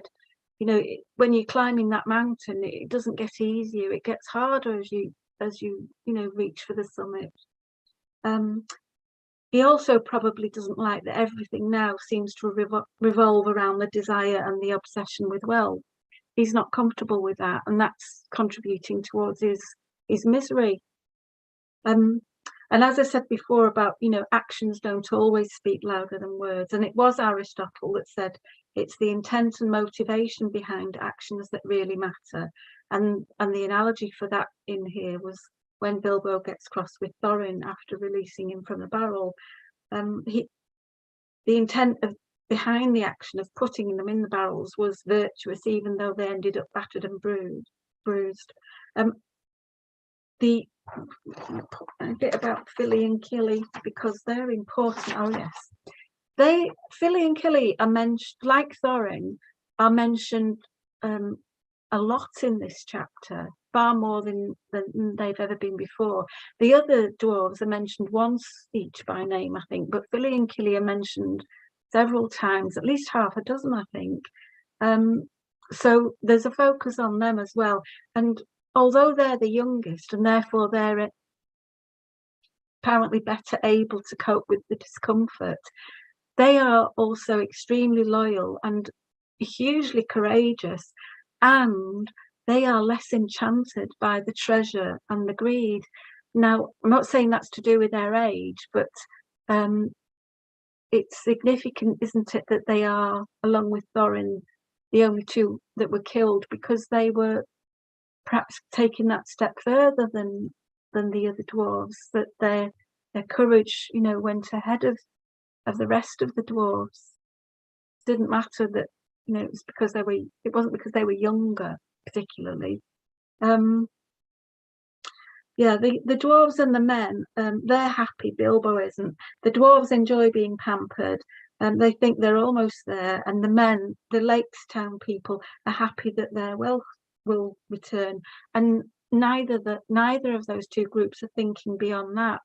As Aragorn, I think, said, they're not thinking of the consequences. Bilbo is, and like the lake men, the dwarves, their hope is their ultimate aid, which is where the importance of things such as music and singing come in, because singing release endorphins. Music, as long as it's the right type of music, will do the same, and that puts you in a state where you can cope much better with adversity as well. And the Elven King, although he on the surface appears to be as greedy as the dwarves, the elves are also, and the Elven King, they're also very moved by the plight of the people of Laketown, and that's more important to them than the wealth. Whereas the dwarves, they're only thinking about the wealth. They don't care that the Laketown people are starving and so on. And I put that the themes of this chapter are hope, cooperation, and motive. I think we've touched on cooperation before on previous chapters as well, because it's by cooperating, working together, that you can climb that mountain. The very few people try to solo up K2, and most of them that do will end up dying. But you get up there as part of a team, and you're far more likely to make it. And the lessons, I've put that the lessons that we can learn from this chapter are that we all have far more power than we think we have. Actions don't speak louder than words. It's intent and motivation behind them that really matters. Those who triumph over suffering caused by evil tend to emerge with enormous compassion and empathy, and that's in contrast to the Tavistock nonsense that they tend to put out. And the final thing is that when victory seems impossible, glory is the greatest thing. And Cicero that said, the greater the difficulty, the greater the glory. That's me done. And maybe that's why the glory is kind of like ever increasing, because I feel like the challenge just goes higher and higher as you go higher and higher. And I don't know how that works, because I know basically if you choose the path of ease, you go higher, but at the same time, I guess you can take on more difficulty with more ease. I guess that's what it is.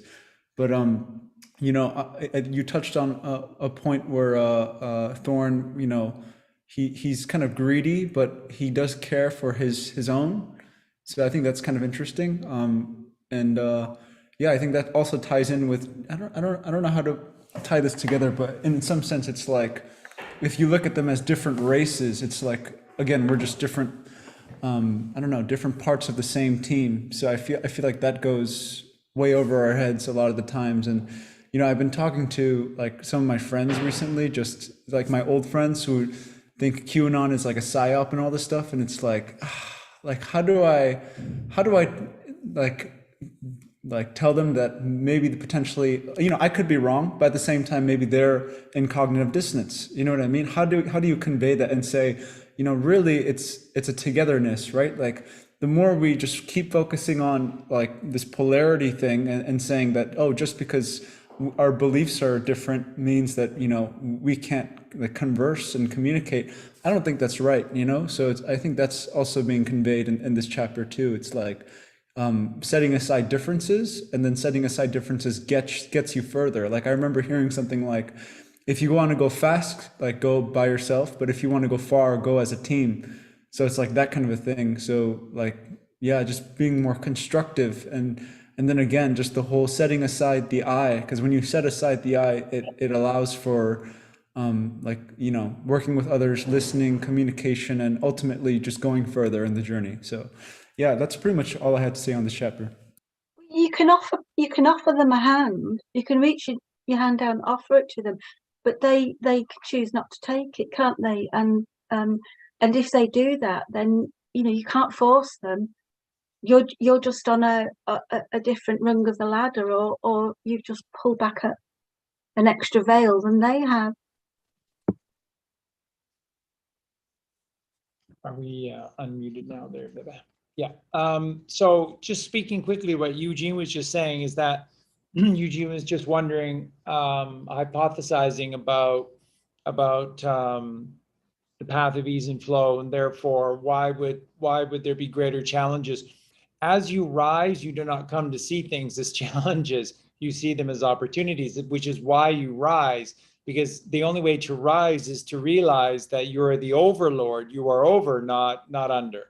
And it is only he who has truly risen that with perspective, therefore has little perspective in their lives, that sees that they are above, not below. And so as you begin to rise, you don't see these as challenges. You exist to create balance. That's all it is. So there's balance and there's imbalance in the world. We have to stop using these terms like problems. There are no problems in this creation. There's balance and there's imbalance. Everything is energy, therefore it's all frequency.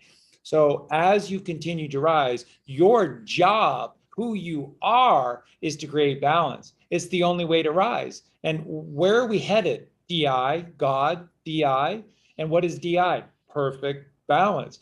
So what is the journey to achieve balance? What is the goal, and what is the end game to all of this? Balance. Which is interesting that you said, Sandra, that, you know, climbing K2, your chances of doing it alone are very slim versus having a team or, you know, a partner. And when you're climbing our personal mountain, and we need to balance, so we need the left and the right. You can't get there just on one.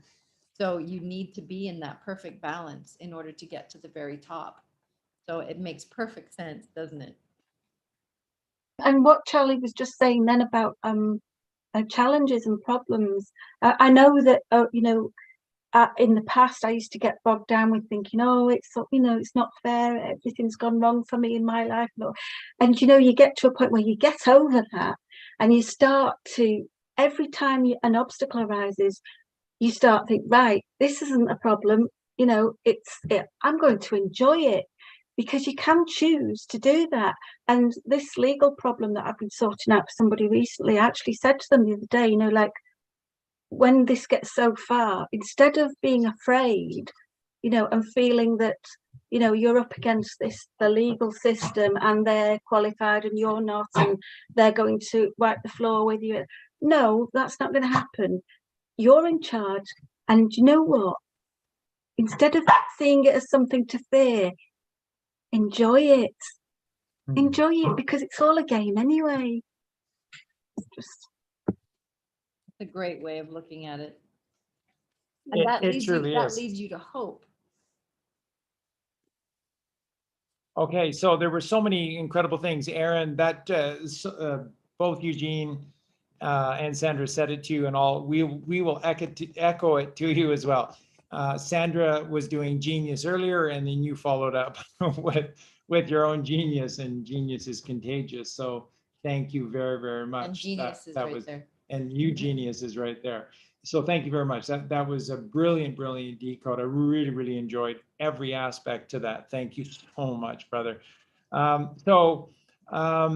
With you know, what they do to us, and why they take such an interest in our children is because between the ages of 0 and 2, if children continue to grow at that same rate, why wouldn't they?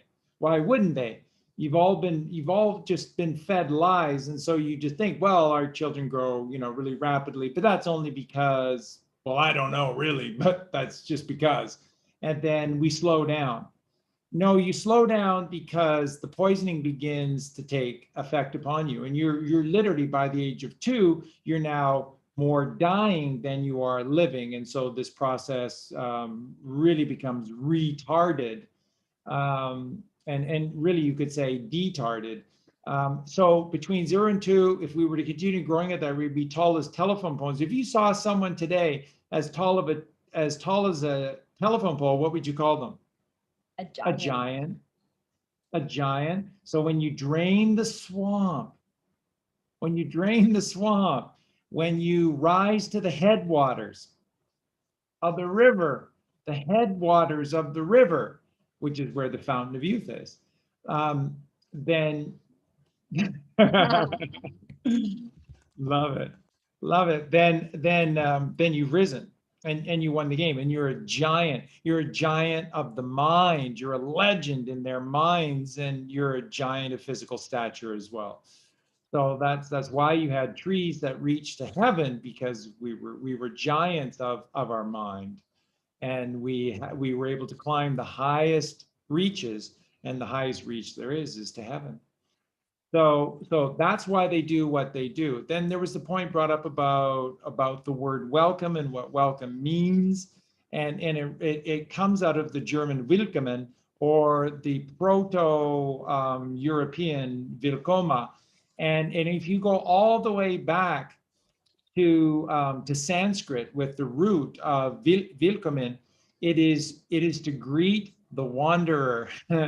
And that is what welcoming is. You are greeting the wandering, because we're all lost, and we're all on a path, and we choose the path that is straight and narrow, or the path that is broad and spacious. But you greet people along the way. And that's why we are meant to have greetings and salutations of life and forgiveness for those that have fallen, because we've fallen too. So we're on that same path. And that's why we're supposed to be great hosts to those who are wandering, because all those who wander are not lost. All that is gold is not glitter, says Professor Tolkien. And so I just find that so brilliant. When you go to the etymological root of all of these words, they give you the truth.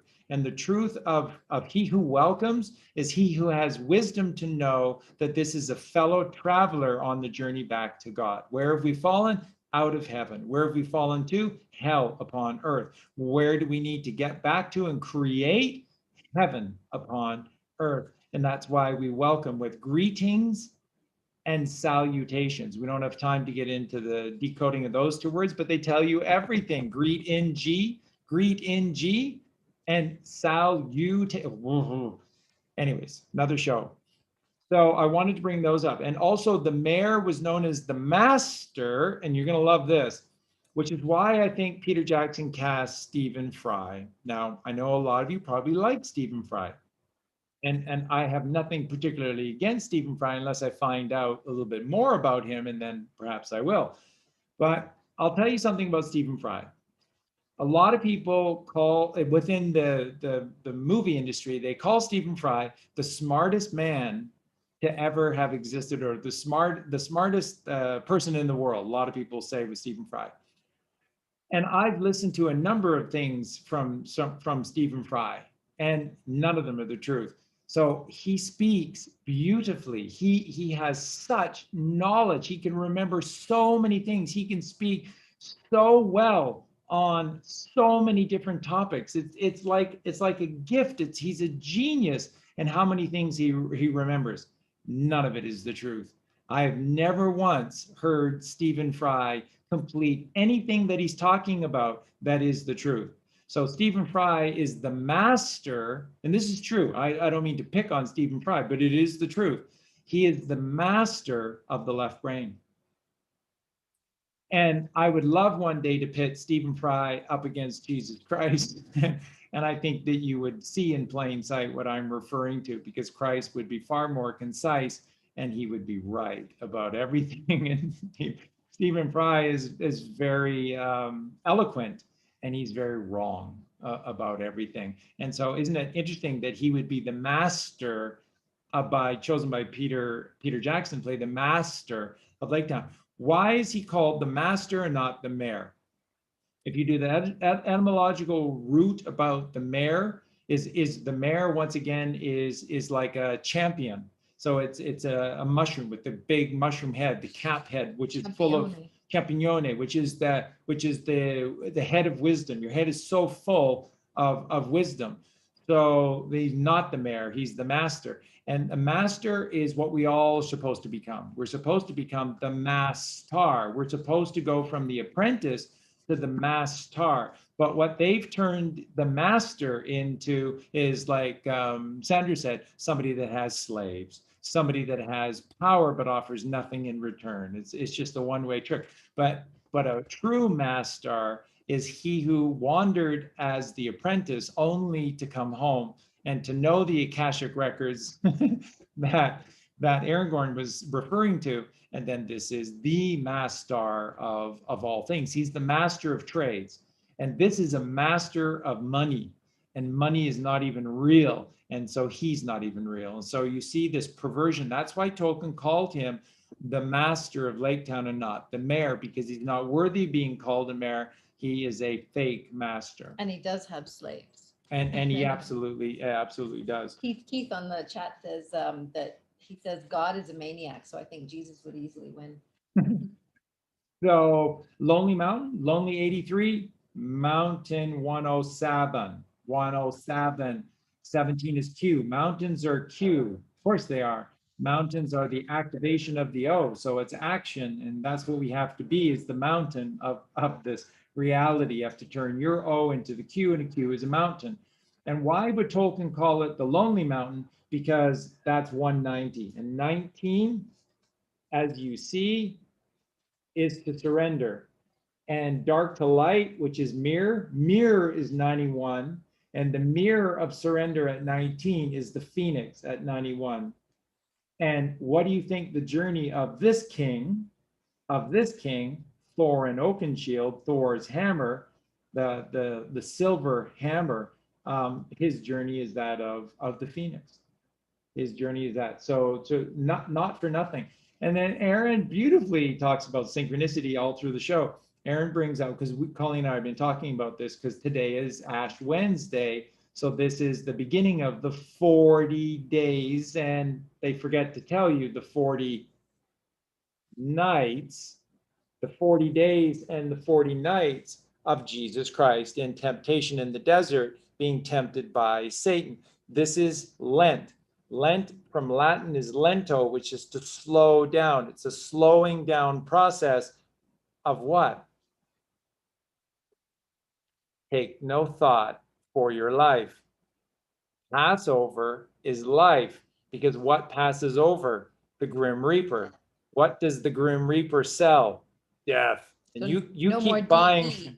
you keep buying it along with their consumer products every single year. No. Let the used car salesman pass you over by slowing down this process, by going within for 40 days and 40 nights, which is gnosis, which is truth.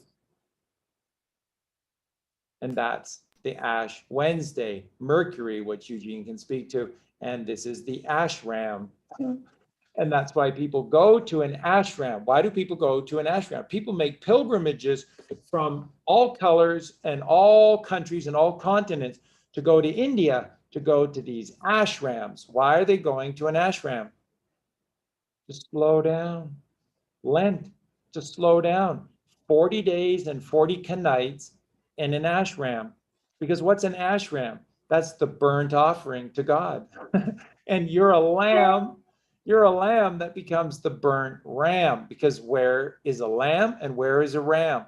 A lamb is down in the valley that can be herded by virtually anyone. But a ram with its curved horns, which is a magnetic field, is on the mountaintop, all alone, which is all one. Not lonely, but all one upon the mountain. And that is the ashram, which is the burnt offering. So don't any of you read the Bible? Isn't this what Passover talks about? Is the burnt offering? And that comes from 40 days and 40 nights in the desert. And isn't this what's happening in the story? Oh, geez. Oh, geez, Charlie. Does that mean I have to fast now? Well, once again, Thoughts, absolutely. of the mind, because Eugene, what's true of you is that you are a Eugenius, and at 21 you're a marvel, absolute marvel. But if there was a comment that I could make to you publicly in front of everybody else, and clearly I'm going to, it's too many minds. One mind, Eugene. Too many minds, which means that there's too many thought inside your head.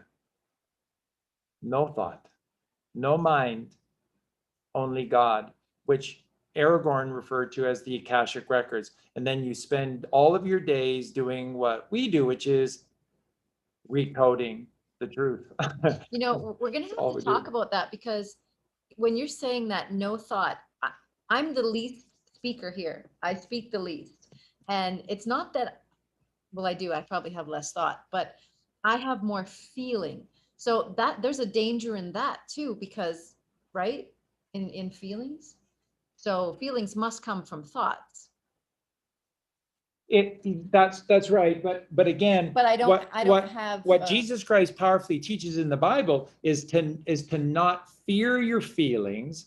It's just not let her, which is the moon goddess sin, which is emotion, rule over your feelings, because then your feelings eat you alive. So there's nothing wrong with feeling, because to be able to be kind, you have to have feelings. But what Jesus teaches us is to rise above the moon, goddess of sin, and that is that. My shirt is the moon. and that the whole purpose of this is to not be emotional about your feelings, because emotions to be in balance with the feelings, right? The cave. That's right.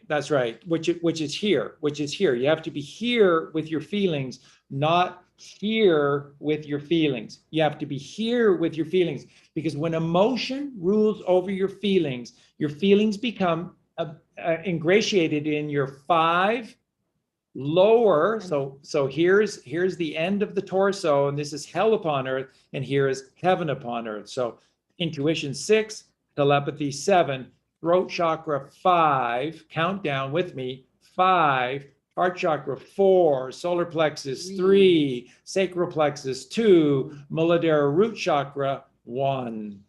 And then you're a 0. And you truly are a 0 when you count down.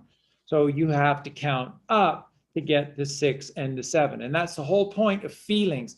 If your feelings are ruled over here, which is emotions and your 5 physical senses, then they're going to eat you alive. And they will, because the ego is so tricky. And this is Colleen. We've talked about this on shows before with Colleen as well. Colleen is so divine and so wonderful and so beautiful, but she still possesses an ego. It's just Colleen's ego is really different from virtually everybody else's.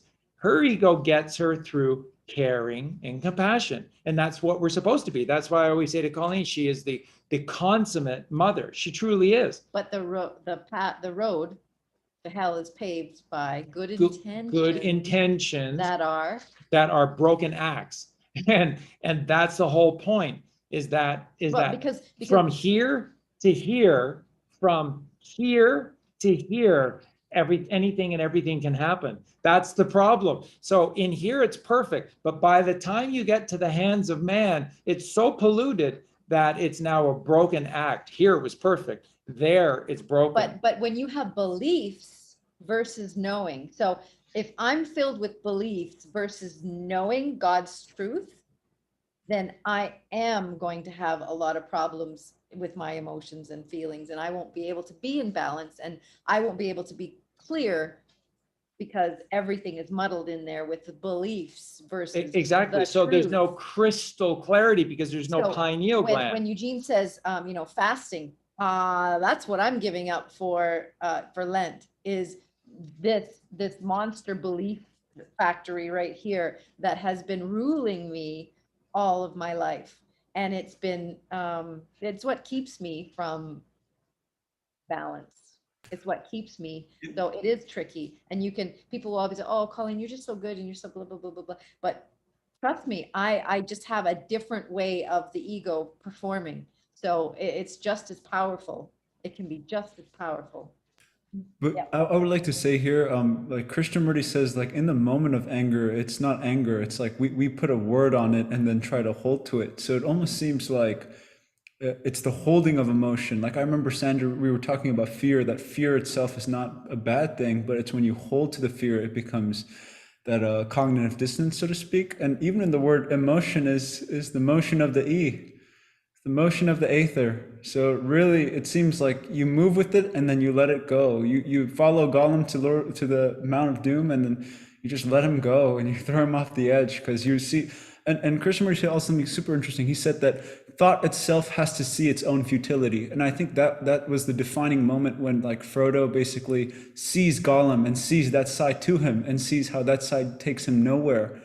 And that is what is the finishing touch, so to speak. Because I think, I don't know. I just think it's like, we shouldn't like say emotion is a bad thing, thought is a bad thing. No, it's a bad thing when it's out of place. Well, and what its place is everlasting. What its wrong place is everlasting. In the moment, emotion adds the spice to life. But if you hold on, if you attempt to hold on to that and you prolong emotion, then you become emotional. And therein lies the problem. Ego in motion. Yeah. Right. And that's the tricky part. That's the part that can really. Yeah. Or if you're in fear of that emotion and you try and repress it, because if you repress something, you're resisting it again, you're in separation. Whereas like Eugene said, if it flows through you and it's genuine and authentic, it's that spice of life, like Charlie just said. But yeah, any resistance to what is keeps it in there. I always say to people in tarot reads that a really good practice to get into it is called discharging. And when you are full of emotion, and particularly negative emotion, anger especially, take yourself off to the bedroom and hit the mattress as hard as you can, just to get that stored up emotion, energy and motion moving again. Because if we repress it, it gets stored in all our cells and our tissues and it's got nowhere to go. So you can get triggered by something that big, but it's triggering something that you're holding inside this big, and then the dam blows off and you go to all sorts of places. But if you can keep it moving, like two birds on a lake, if they get into an argument, they'll float off together and they'll both move that energy by flapping the wings at the same time. We get taught not to do that as children because you can't have a tantrum, you can't do this, you have to repress it and be conserved, especially in England. It's tantamount to sacrilege to show emotion. But yeah, the key is not to fear it and just allow it to move through you, but not hold on to it. It's the same things with like we were saying before about problems and obstacles. It can really, the smallest thing can drag you down if you allow it to. But if you refuse to let it fester like a cancer and embrace it instead and take control of it, it becomes so easy to deal with then. So easy. It almost reminds me of like a jam session or just a really good game of sports. It's like you feel like there's this competition or this friction with this other team, but when you both play really well with good sportsmanship, it's almost as if it's a dance. And so literally it's just like a back and forth. It's an interactive intercourse, it just feels like it's one motion. So both of you guys are expressing beauty itself. And you know, even in a court case, I feel like that could be the case, you know, like if you're just, if it's back and forth and there's an equal communication, and you know, there, you know, no one's being, no miscommunication kind of a thing, no misunderstandings. I don't know. I feel like it could be beautiful. And I think the same is like, and I'm just saying that because it's like when there's kind of like a music battle or like sports, it's like, it's so easy to kind of take offense when the enemy is winning, so to speak. You know what I mean? But if you don't take it, like if you take it with a grain of salt and you take it lightly, you just play better and then you come back at them. You know what I mean? And it's just fun. It's nothing personal, you know? So yeah. That's like when you're dealing with a situation between other people that's very hostile. If you go in, you can very easily go in there and diffuse the situation by the way you are, because if you go in with a certain attitude, that you can make things a lot worse. But if you go in there and say something that completely takes them by surprise and makes them realize that, you know, you're not there to cause them any more problems, the problem just seems to dissolve then of its own accord. And yet something Charlie said a couple of times, and I wanted to pick up on it, and I can't remember exactly what it is. Out of my memory, it's so bad at the moment. But it's like you know, the truth just is what matters. Liars are, you know, truth matters, and your heart is like the truth if it's in the right place, and the right place is wherever you want it to be. So not all of the, you know, sayings have been hijacked, and this home is where the heart is as well is very true, because there's no need to be envious of these celebrities who live in big mansions in Beverly Hills and things like that, because where your heart is your surroundings start to reflect what your heart is.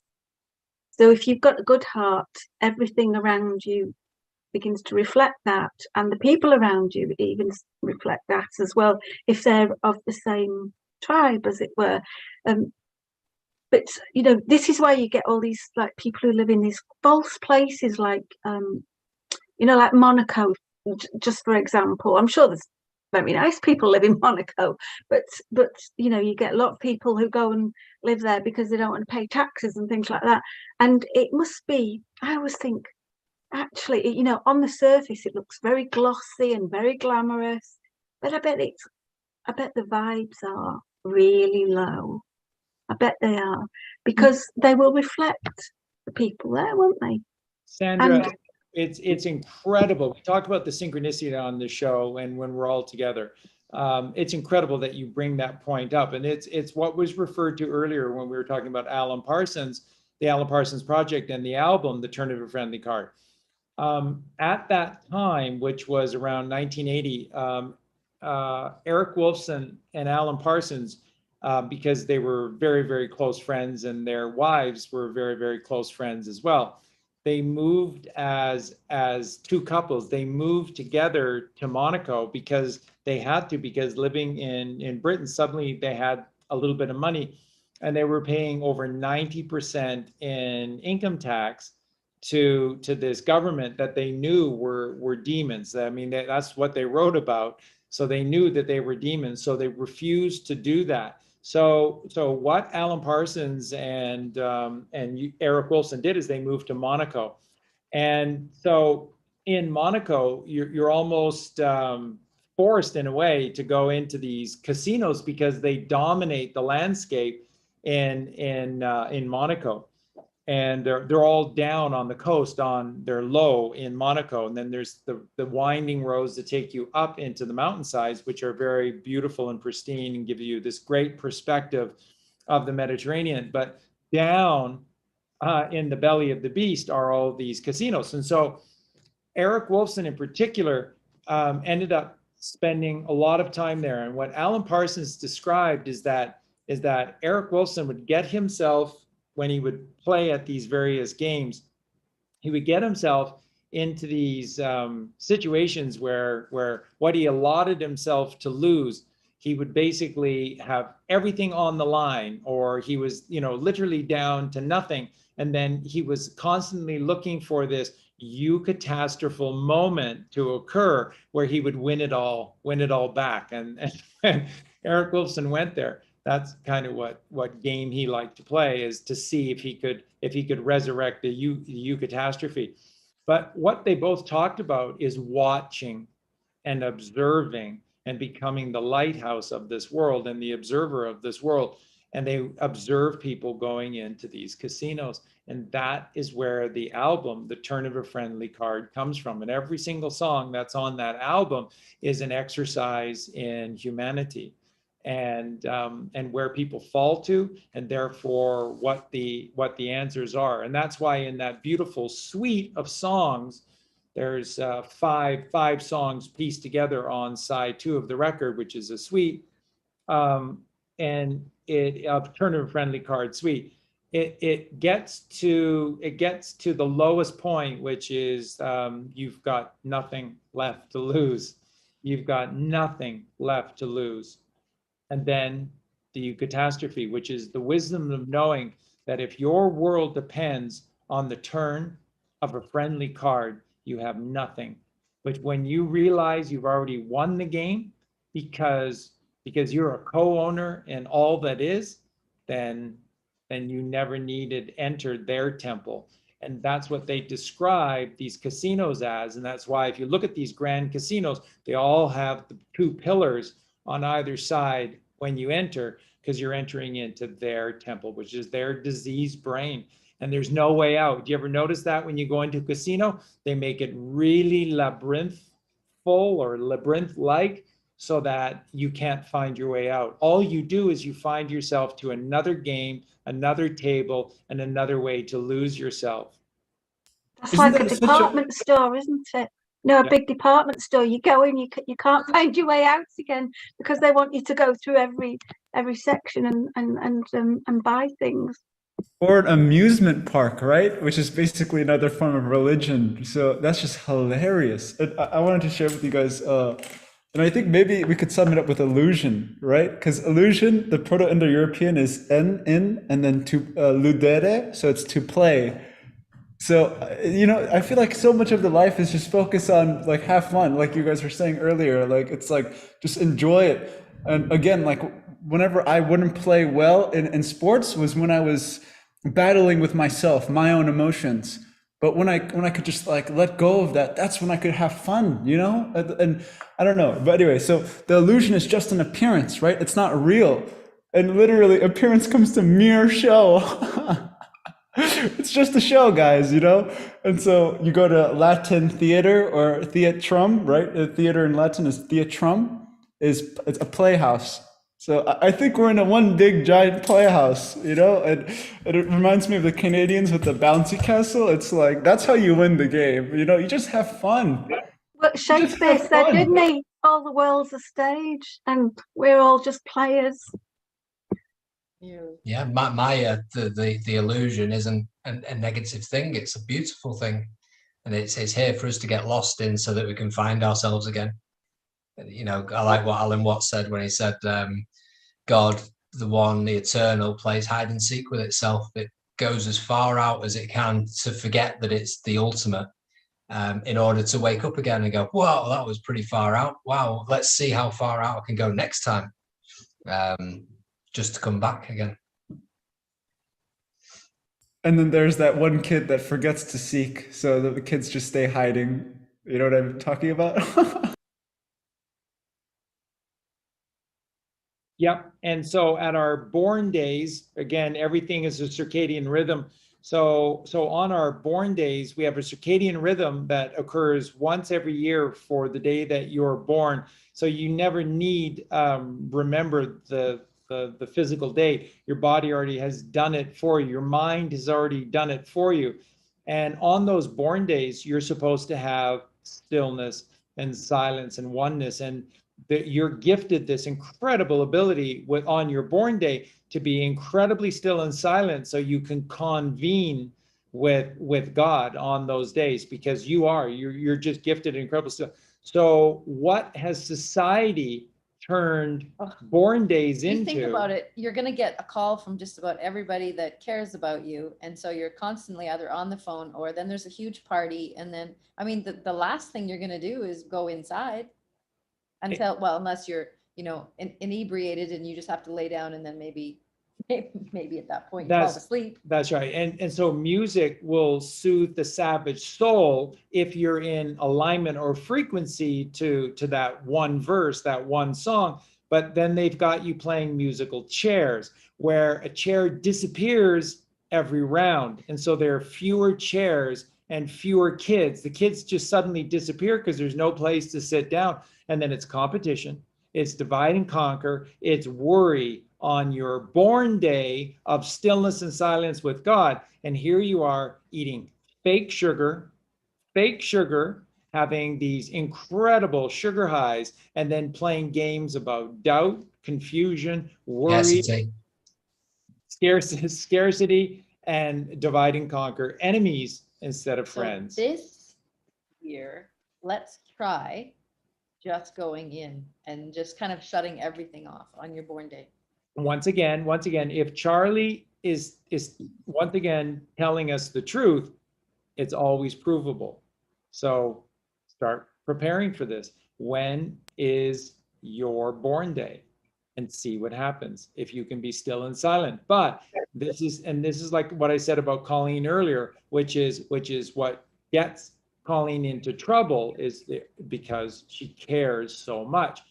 But then you're living their world, and they're not prepared to have and then you don't happiness know, and joy. you don't know thyself, and that's our journey, is to know thyself. So not in a selfish way. Exactly. So when we want to help others, you do it on the basis of logically assuming, and it's out there, it's very dangerous to assume anything because it makes an ass out of you and me. So be careful about this assumption. Is this, you're assuming that they want to get happy. You're assuming they want to get rid of their problems. You're assuming they want to find God. They want to have happiness. They want to have peace. Okay? You're wrong. They're so deeply inured in the out there. If they didn't have their problems, they would have nothing. So when you become entrenched into their world of just delusion and suffering, then you will suffer, and you will suffer from delusions because you entered their world. And so what we talk about, what I attempt to teach Colleen, she's so wise, but what I attempt to share with Colleen all the time is this: you are the lighthouse. Be the light of the world. You never allow your light to come off. And unfortunately, sometimes that's what Colleen will do, because she cares so much that she'll come back from helping somebody and she'll come back in a state where the light is off. What you do is you lower yourself in vibration to Yeah. match the person that's having the issues. And you're supposed to raise their vibration to your light. Or else So they you steal stay the your light. energy and you become less because they vampired your energy. Exactly. But that's something you gave willingly. Yeah. And that's what you have to learn not to do. So helping others. Because those energy vampires, you help them with one problem and you think, great, I can go off and do my own thing now, but then it's replaced immediately by another problem. And the fairy stories and the songs and things like that, but it's also, like you were saying before, about party games. If you think about it, pass the parcel. Has anybody you've ever known enjoyed that party game? And pin the tail on the donkey. What's all that about? Blindfolded. I don't think I've ever, as a child, I ever went to a party that I actually could say, oh well, I enjoyed that. No, I hated them, and I won't go to them now. And I don't care if people think I'm antisocial because of that. And I would rather people ignore me on my birthday. I really would. I would desperately love to just go and sit on the top of a hill and meditate. That's what I'm going to do next birthday. Although it's in October, so it's a bit chilly, but that's all right. Cold's good for you. Cold gets you within the temples. But maybe you'll be in Mexico visiting or something. Yeah, maybe. If we don't need tests and 10 jabs in the eyeball. Could you imagine? It can't happen. October? Nah. But if by chance it does, and November 5th is where they blow everything up, I'm okay. Just saying. Just the case. Does go that long. Yeah, and I just want to also say, and that's what I learned from my friends too, is just let go. Like, even if I can't convince them or whatever, it's okay. You know, I don't have to keep like dimming myself down to convey to them whatever. You know, it's like I'll just have to let them decide for themselves. Like Sandra talking about the whole energy vampire thing. It's like it never stops. That's what I figured out was. So I just have to move on, and it's crazy. And I really think it's just that difference. It's like they either have to come to your frequency or you have to lower down to speak their language, and this is not okay. So you just have to keep going. That's the veils that Sandra, we're going to have that beautiful discussion about. That's what the whole thing about the changing in frequency, and you can't go down as you're rising, and there's just less and less people in the next veil. Those figures that I used, by the way, I mean, obviously it's gone on today's world population, but the world population hasn't always been the same, has it? And I was thinking, well, you can't just say it's today's population. That's how many are going to, because you've got to take into account generational cycles as well, obviously. So I just wanted to make that point in case anybody said, hang on a minute. And different astrological ages as well, because Aquarius is about collective rising and knowing rather than believing. So I do think, especially as the ages change, like golden age, you'll have far more people piercing the higher veil. The only reason I put the figures in was because I thought it's easier for people to relate to if you're talking about actual figures than percentages, because people can't always visualize percentages or get their head around that. Whereas if you say 8,000 people, 8 million people, it's more, it's easier for them to understand, isn't it? Yeah, and this is, Sandra, this is where, you asked the question earlier, I wonder why all these rock and roll bands had the lights on and we're doing songs about these things, 69, 70, 72. Remember, the 70s are an extension of the 60s until they were finally executed, right?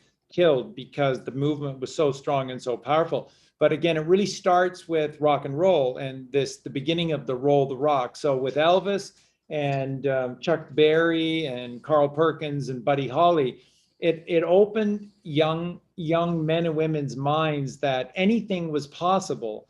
And so with that sentiment comes an opportunity for genius to start flowing. And then you're starting to hear, as these artists began to take control over their catalog of music, like Buddy Holly, you began to really, and Chuck Berry, you began to really hear these really genius songs, genius creations. And that, of course, has to lead into bands like Genesis. It has to lead into Frank Zappa. It has to lead into Pink Floyd.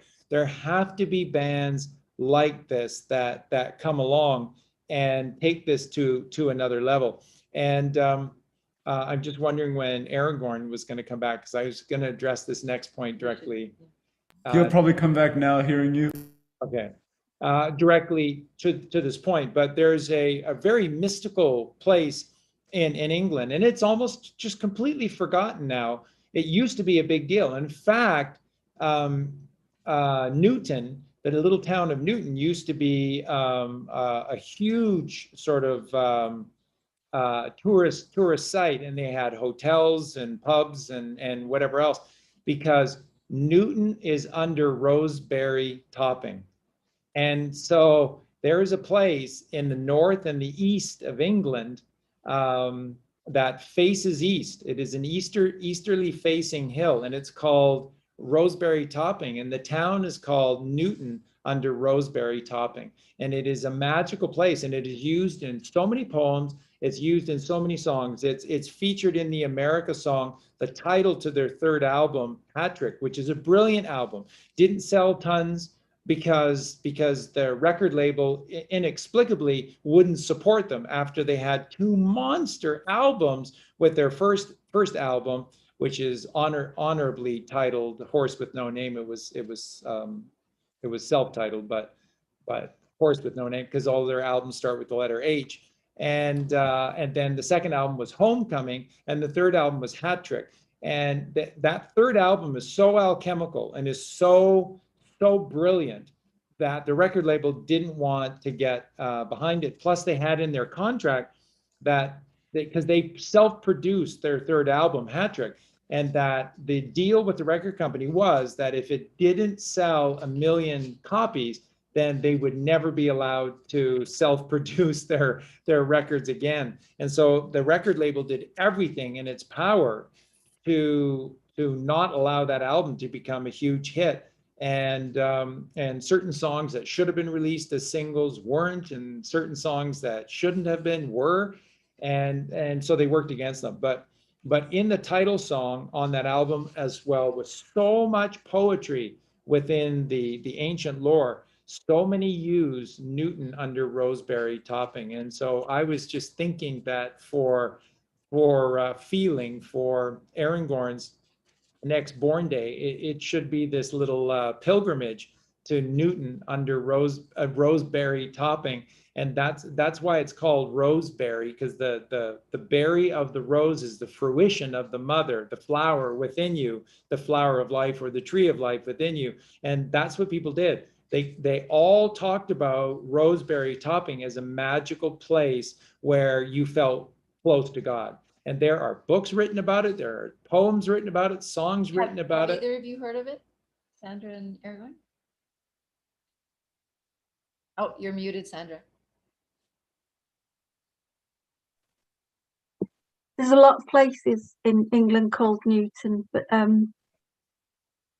there's one just down the road from here, but it's not Newton under roseberry topping. Yeah, so just do a little, and then it's very soon you'll start connecting to all of these alchemical references to Newton under roseberry topping, and especially the hill. So it faces east. While there's a lot of rain in that area, they talk about the miracle of the sun shining through. They talk about as roseberry topping as being one of the most sun-filled places in all of England. Even though that area has so much rain, there's a lot of breaks in the rain and breaks in the cloud, and the sun seems to come through on that hill a lot. And it's an east-facing hill. And so the little town is called Newton under roseberry topping. And they used to have this huge trade of people making treks from all across this earth to go there and to meditate there. Let's go in October and meet Aaron. Yeah. It reminds me, I've just had a look. It reminds me of exactly how I imagine Bjorn's character to look. Whoa. Yeah, absolutely. Yeah, I've got to get there. I was thinking about doing a vision quest before October anyway, in spring. So maybe I'll go and scout it out. Very nice. Yeah, you start to do research. Might do as well. I'm going that way in the early summer. Actually, going to spend a week over there. So not far from there. So I'll make sure we pop over there at the same time. We're going to Whitby for a week, so that's in that direction. It's time for bed. Whitby. Oh, that's Whitby Abbey. Wow, that's really Where it's where Dracula moved to in Bram Stoker's Dracula. He bought the ruins of the abbey. Spectacular, actually, when you go. It's a beautiful place. Yeah, like the dark. I've been lots of times before, but it's one of those places you never get fed up with visiting. Lovely. I can't wait to come and visit. Be great. And Eugene is too. Well, who's staying and looking after the dogs? That would have to be me then. So Bring them you as have to come too, well. John. Bring the Yeah, dogs. bring We'll the take dog. turns. We'll take turns. I'll stay, and then you guys can go, and then when I go, you guys can stay. nice. Thank you all for this yeah. wonderful show. Thank you for all of your beautiful gnosis and your beautiful sharing. And oh my gosh, thank you, all the people in the chat. Thank you for all of your beautiful love sending our way. And we just so lucky. And I can't wait for the next time we get together. Yeah. Okay. Bobby's waiting for me to go. Bobby's know. waiting for me to go to bed with him. I bet he's tired. Kelly's ready for dinner. Thank you so much, everybody in the chat. We love you so much. Thank you. What's Mikola saying there? Send your love and light energies to S. Coop. She's having a dire problem, Nubbin. Oh no. Okay, yeah. So Yeah. Mikola just sent, please send your love and light energies to Scoop. She's having some dire issues. Now been talking back and forth with her throughout the day. Okay. That's Coop. We love you so much. And yes, we're absolutely sending our love and our light to you, and bless you. Yeah. Okay. So thank you very much. And with regard to what's going on out there in the world right now, I mean, holy cow. That's why at the beginning of the show, I thanked Aaron Gorn so much for the post that he's making on the website. If you cannot see the movie right now, then you're asleep. You truly are asleep, because they're purposely making so many mistakes. It's literally incredible. It is such a movie. It is absolutely ridiculous. It is such a movie at this point. So, and Aaron Gorn continues to point this out, Sandra as well, and we appreciate it so very, very much. So, and all of the comms that are coming, especially from virtually all sources, but Dan Scavino as well. What Scavino made it so clear is that Trump's speech, which traditionally is done around that date and that time, is the true State of the Union address, and that Biden's State of the Union is not scheduled until in April. Sorry, go ahead. Is scheduled at a date when it's never been done before. Once again, further showing you that Biden is not the president. It has no, and remember when Biden won the election and had to come to Washington for the inauguration and the big celebration, he could not get the military to take him there. He had to buy a ticket on a public airline, and he had to fly himself at his own dime to be able to show up for his inauguration of Washington. The reason being, he's not president, and the military does not provide any honors to somebody who just is pretending to be the president. And again, look at the White House, the lights just being turned off now, night after night after night after, because there's nobody there. There's nobody living there. They can't make this. But if you don't try to see this, and if you're not trying to find out the truth, and that is totally on you, because they cannot make this any more clear. And all the comms are that this is happening sooner and sooner and sooner and sooner. And again, this whole situation with Russia is the catalyst event. This is that big event that you've all been waiting for. And all roads eventually lead to Israel. Israel will have a role in this. And when that occurs, then we're right at the very end of it. But the Ukraine is key, because the heart of Khazaria is from Ukraine in the north through Georgia down into Turkey in the south. And that is the region of the Khazarian mafia, which was in ancient times known as Khazaria. And so that's why they have a death grip on the beautiful people and the beautiful nation of Ukraine. And so Colleen and I said on the last show that we did that both of us on our mother's side both have Ukrainian blood, and we are all out cheering, supporting the White Russians and the White Russian Putin, because this isn't an attack on the Ukrainians. It's freedom. It's freedom. It's getting rid of the last vestiges of draining the swamp of the Cabal. So chins up. We are in this end part of the movie. When it all plays out is entirely up to them. but stay strong, stay positive. It is so in your face. I really wanted to point that out, and it was brilliant, and it's so true. One of the best posts of all that Aragorn did was showing that this is Dog the Wag, based on the movie Wag the Dog. And when you know that movie first came out, you almost knew that it was referencing something because it was so real that it was referencing that something hadn't happened yet. And this is what it was referencing. This is entirely what it's referencing. Everything showing you in plain sight how everything has been done. So, but it's being done in reverse. So instead of Wag the Dog, it's Dog the Wag. And that was a brilliant post, another brilliant post by Aragorn. And he's exactly right. So I would highly recommend all of you go to the website and check out that post. It's brilliant. We love you so much.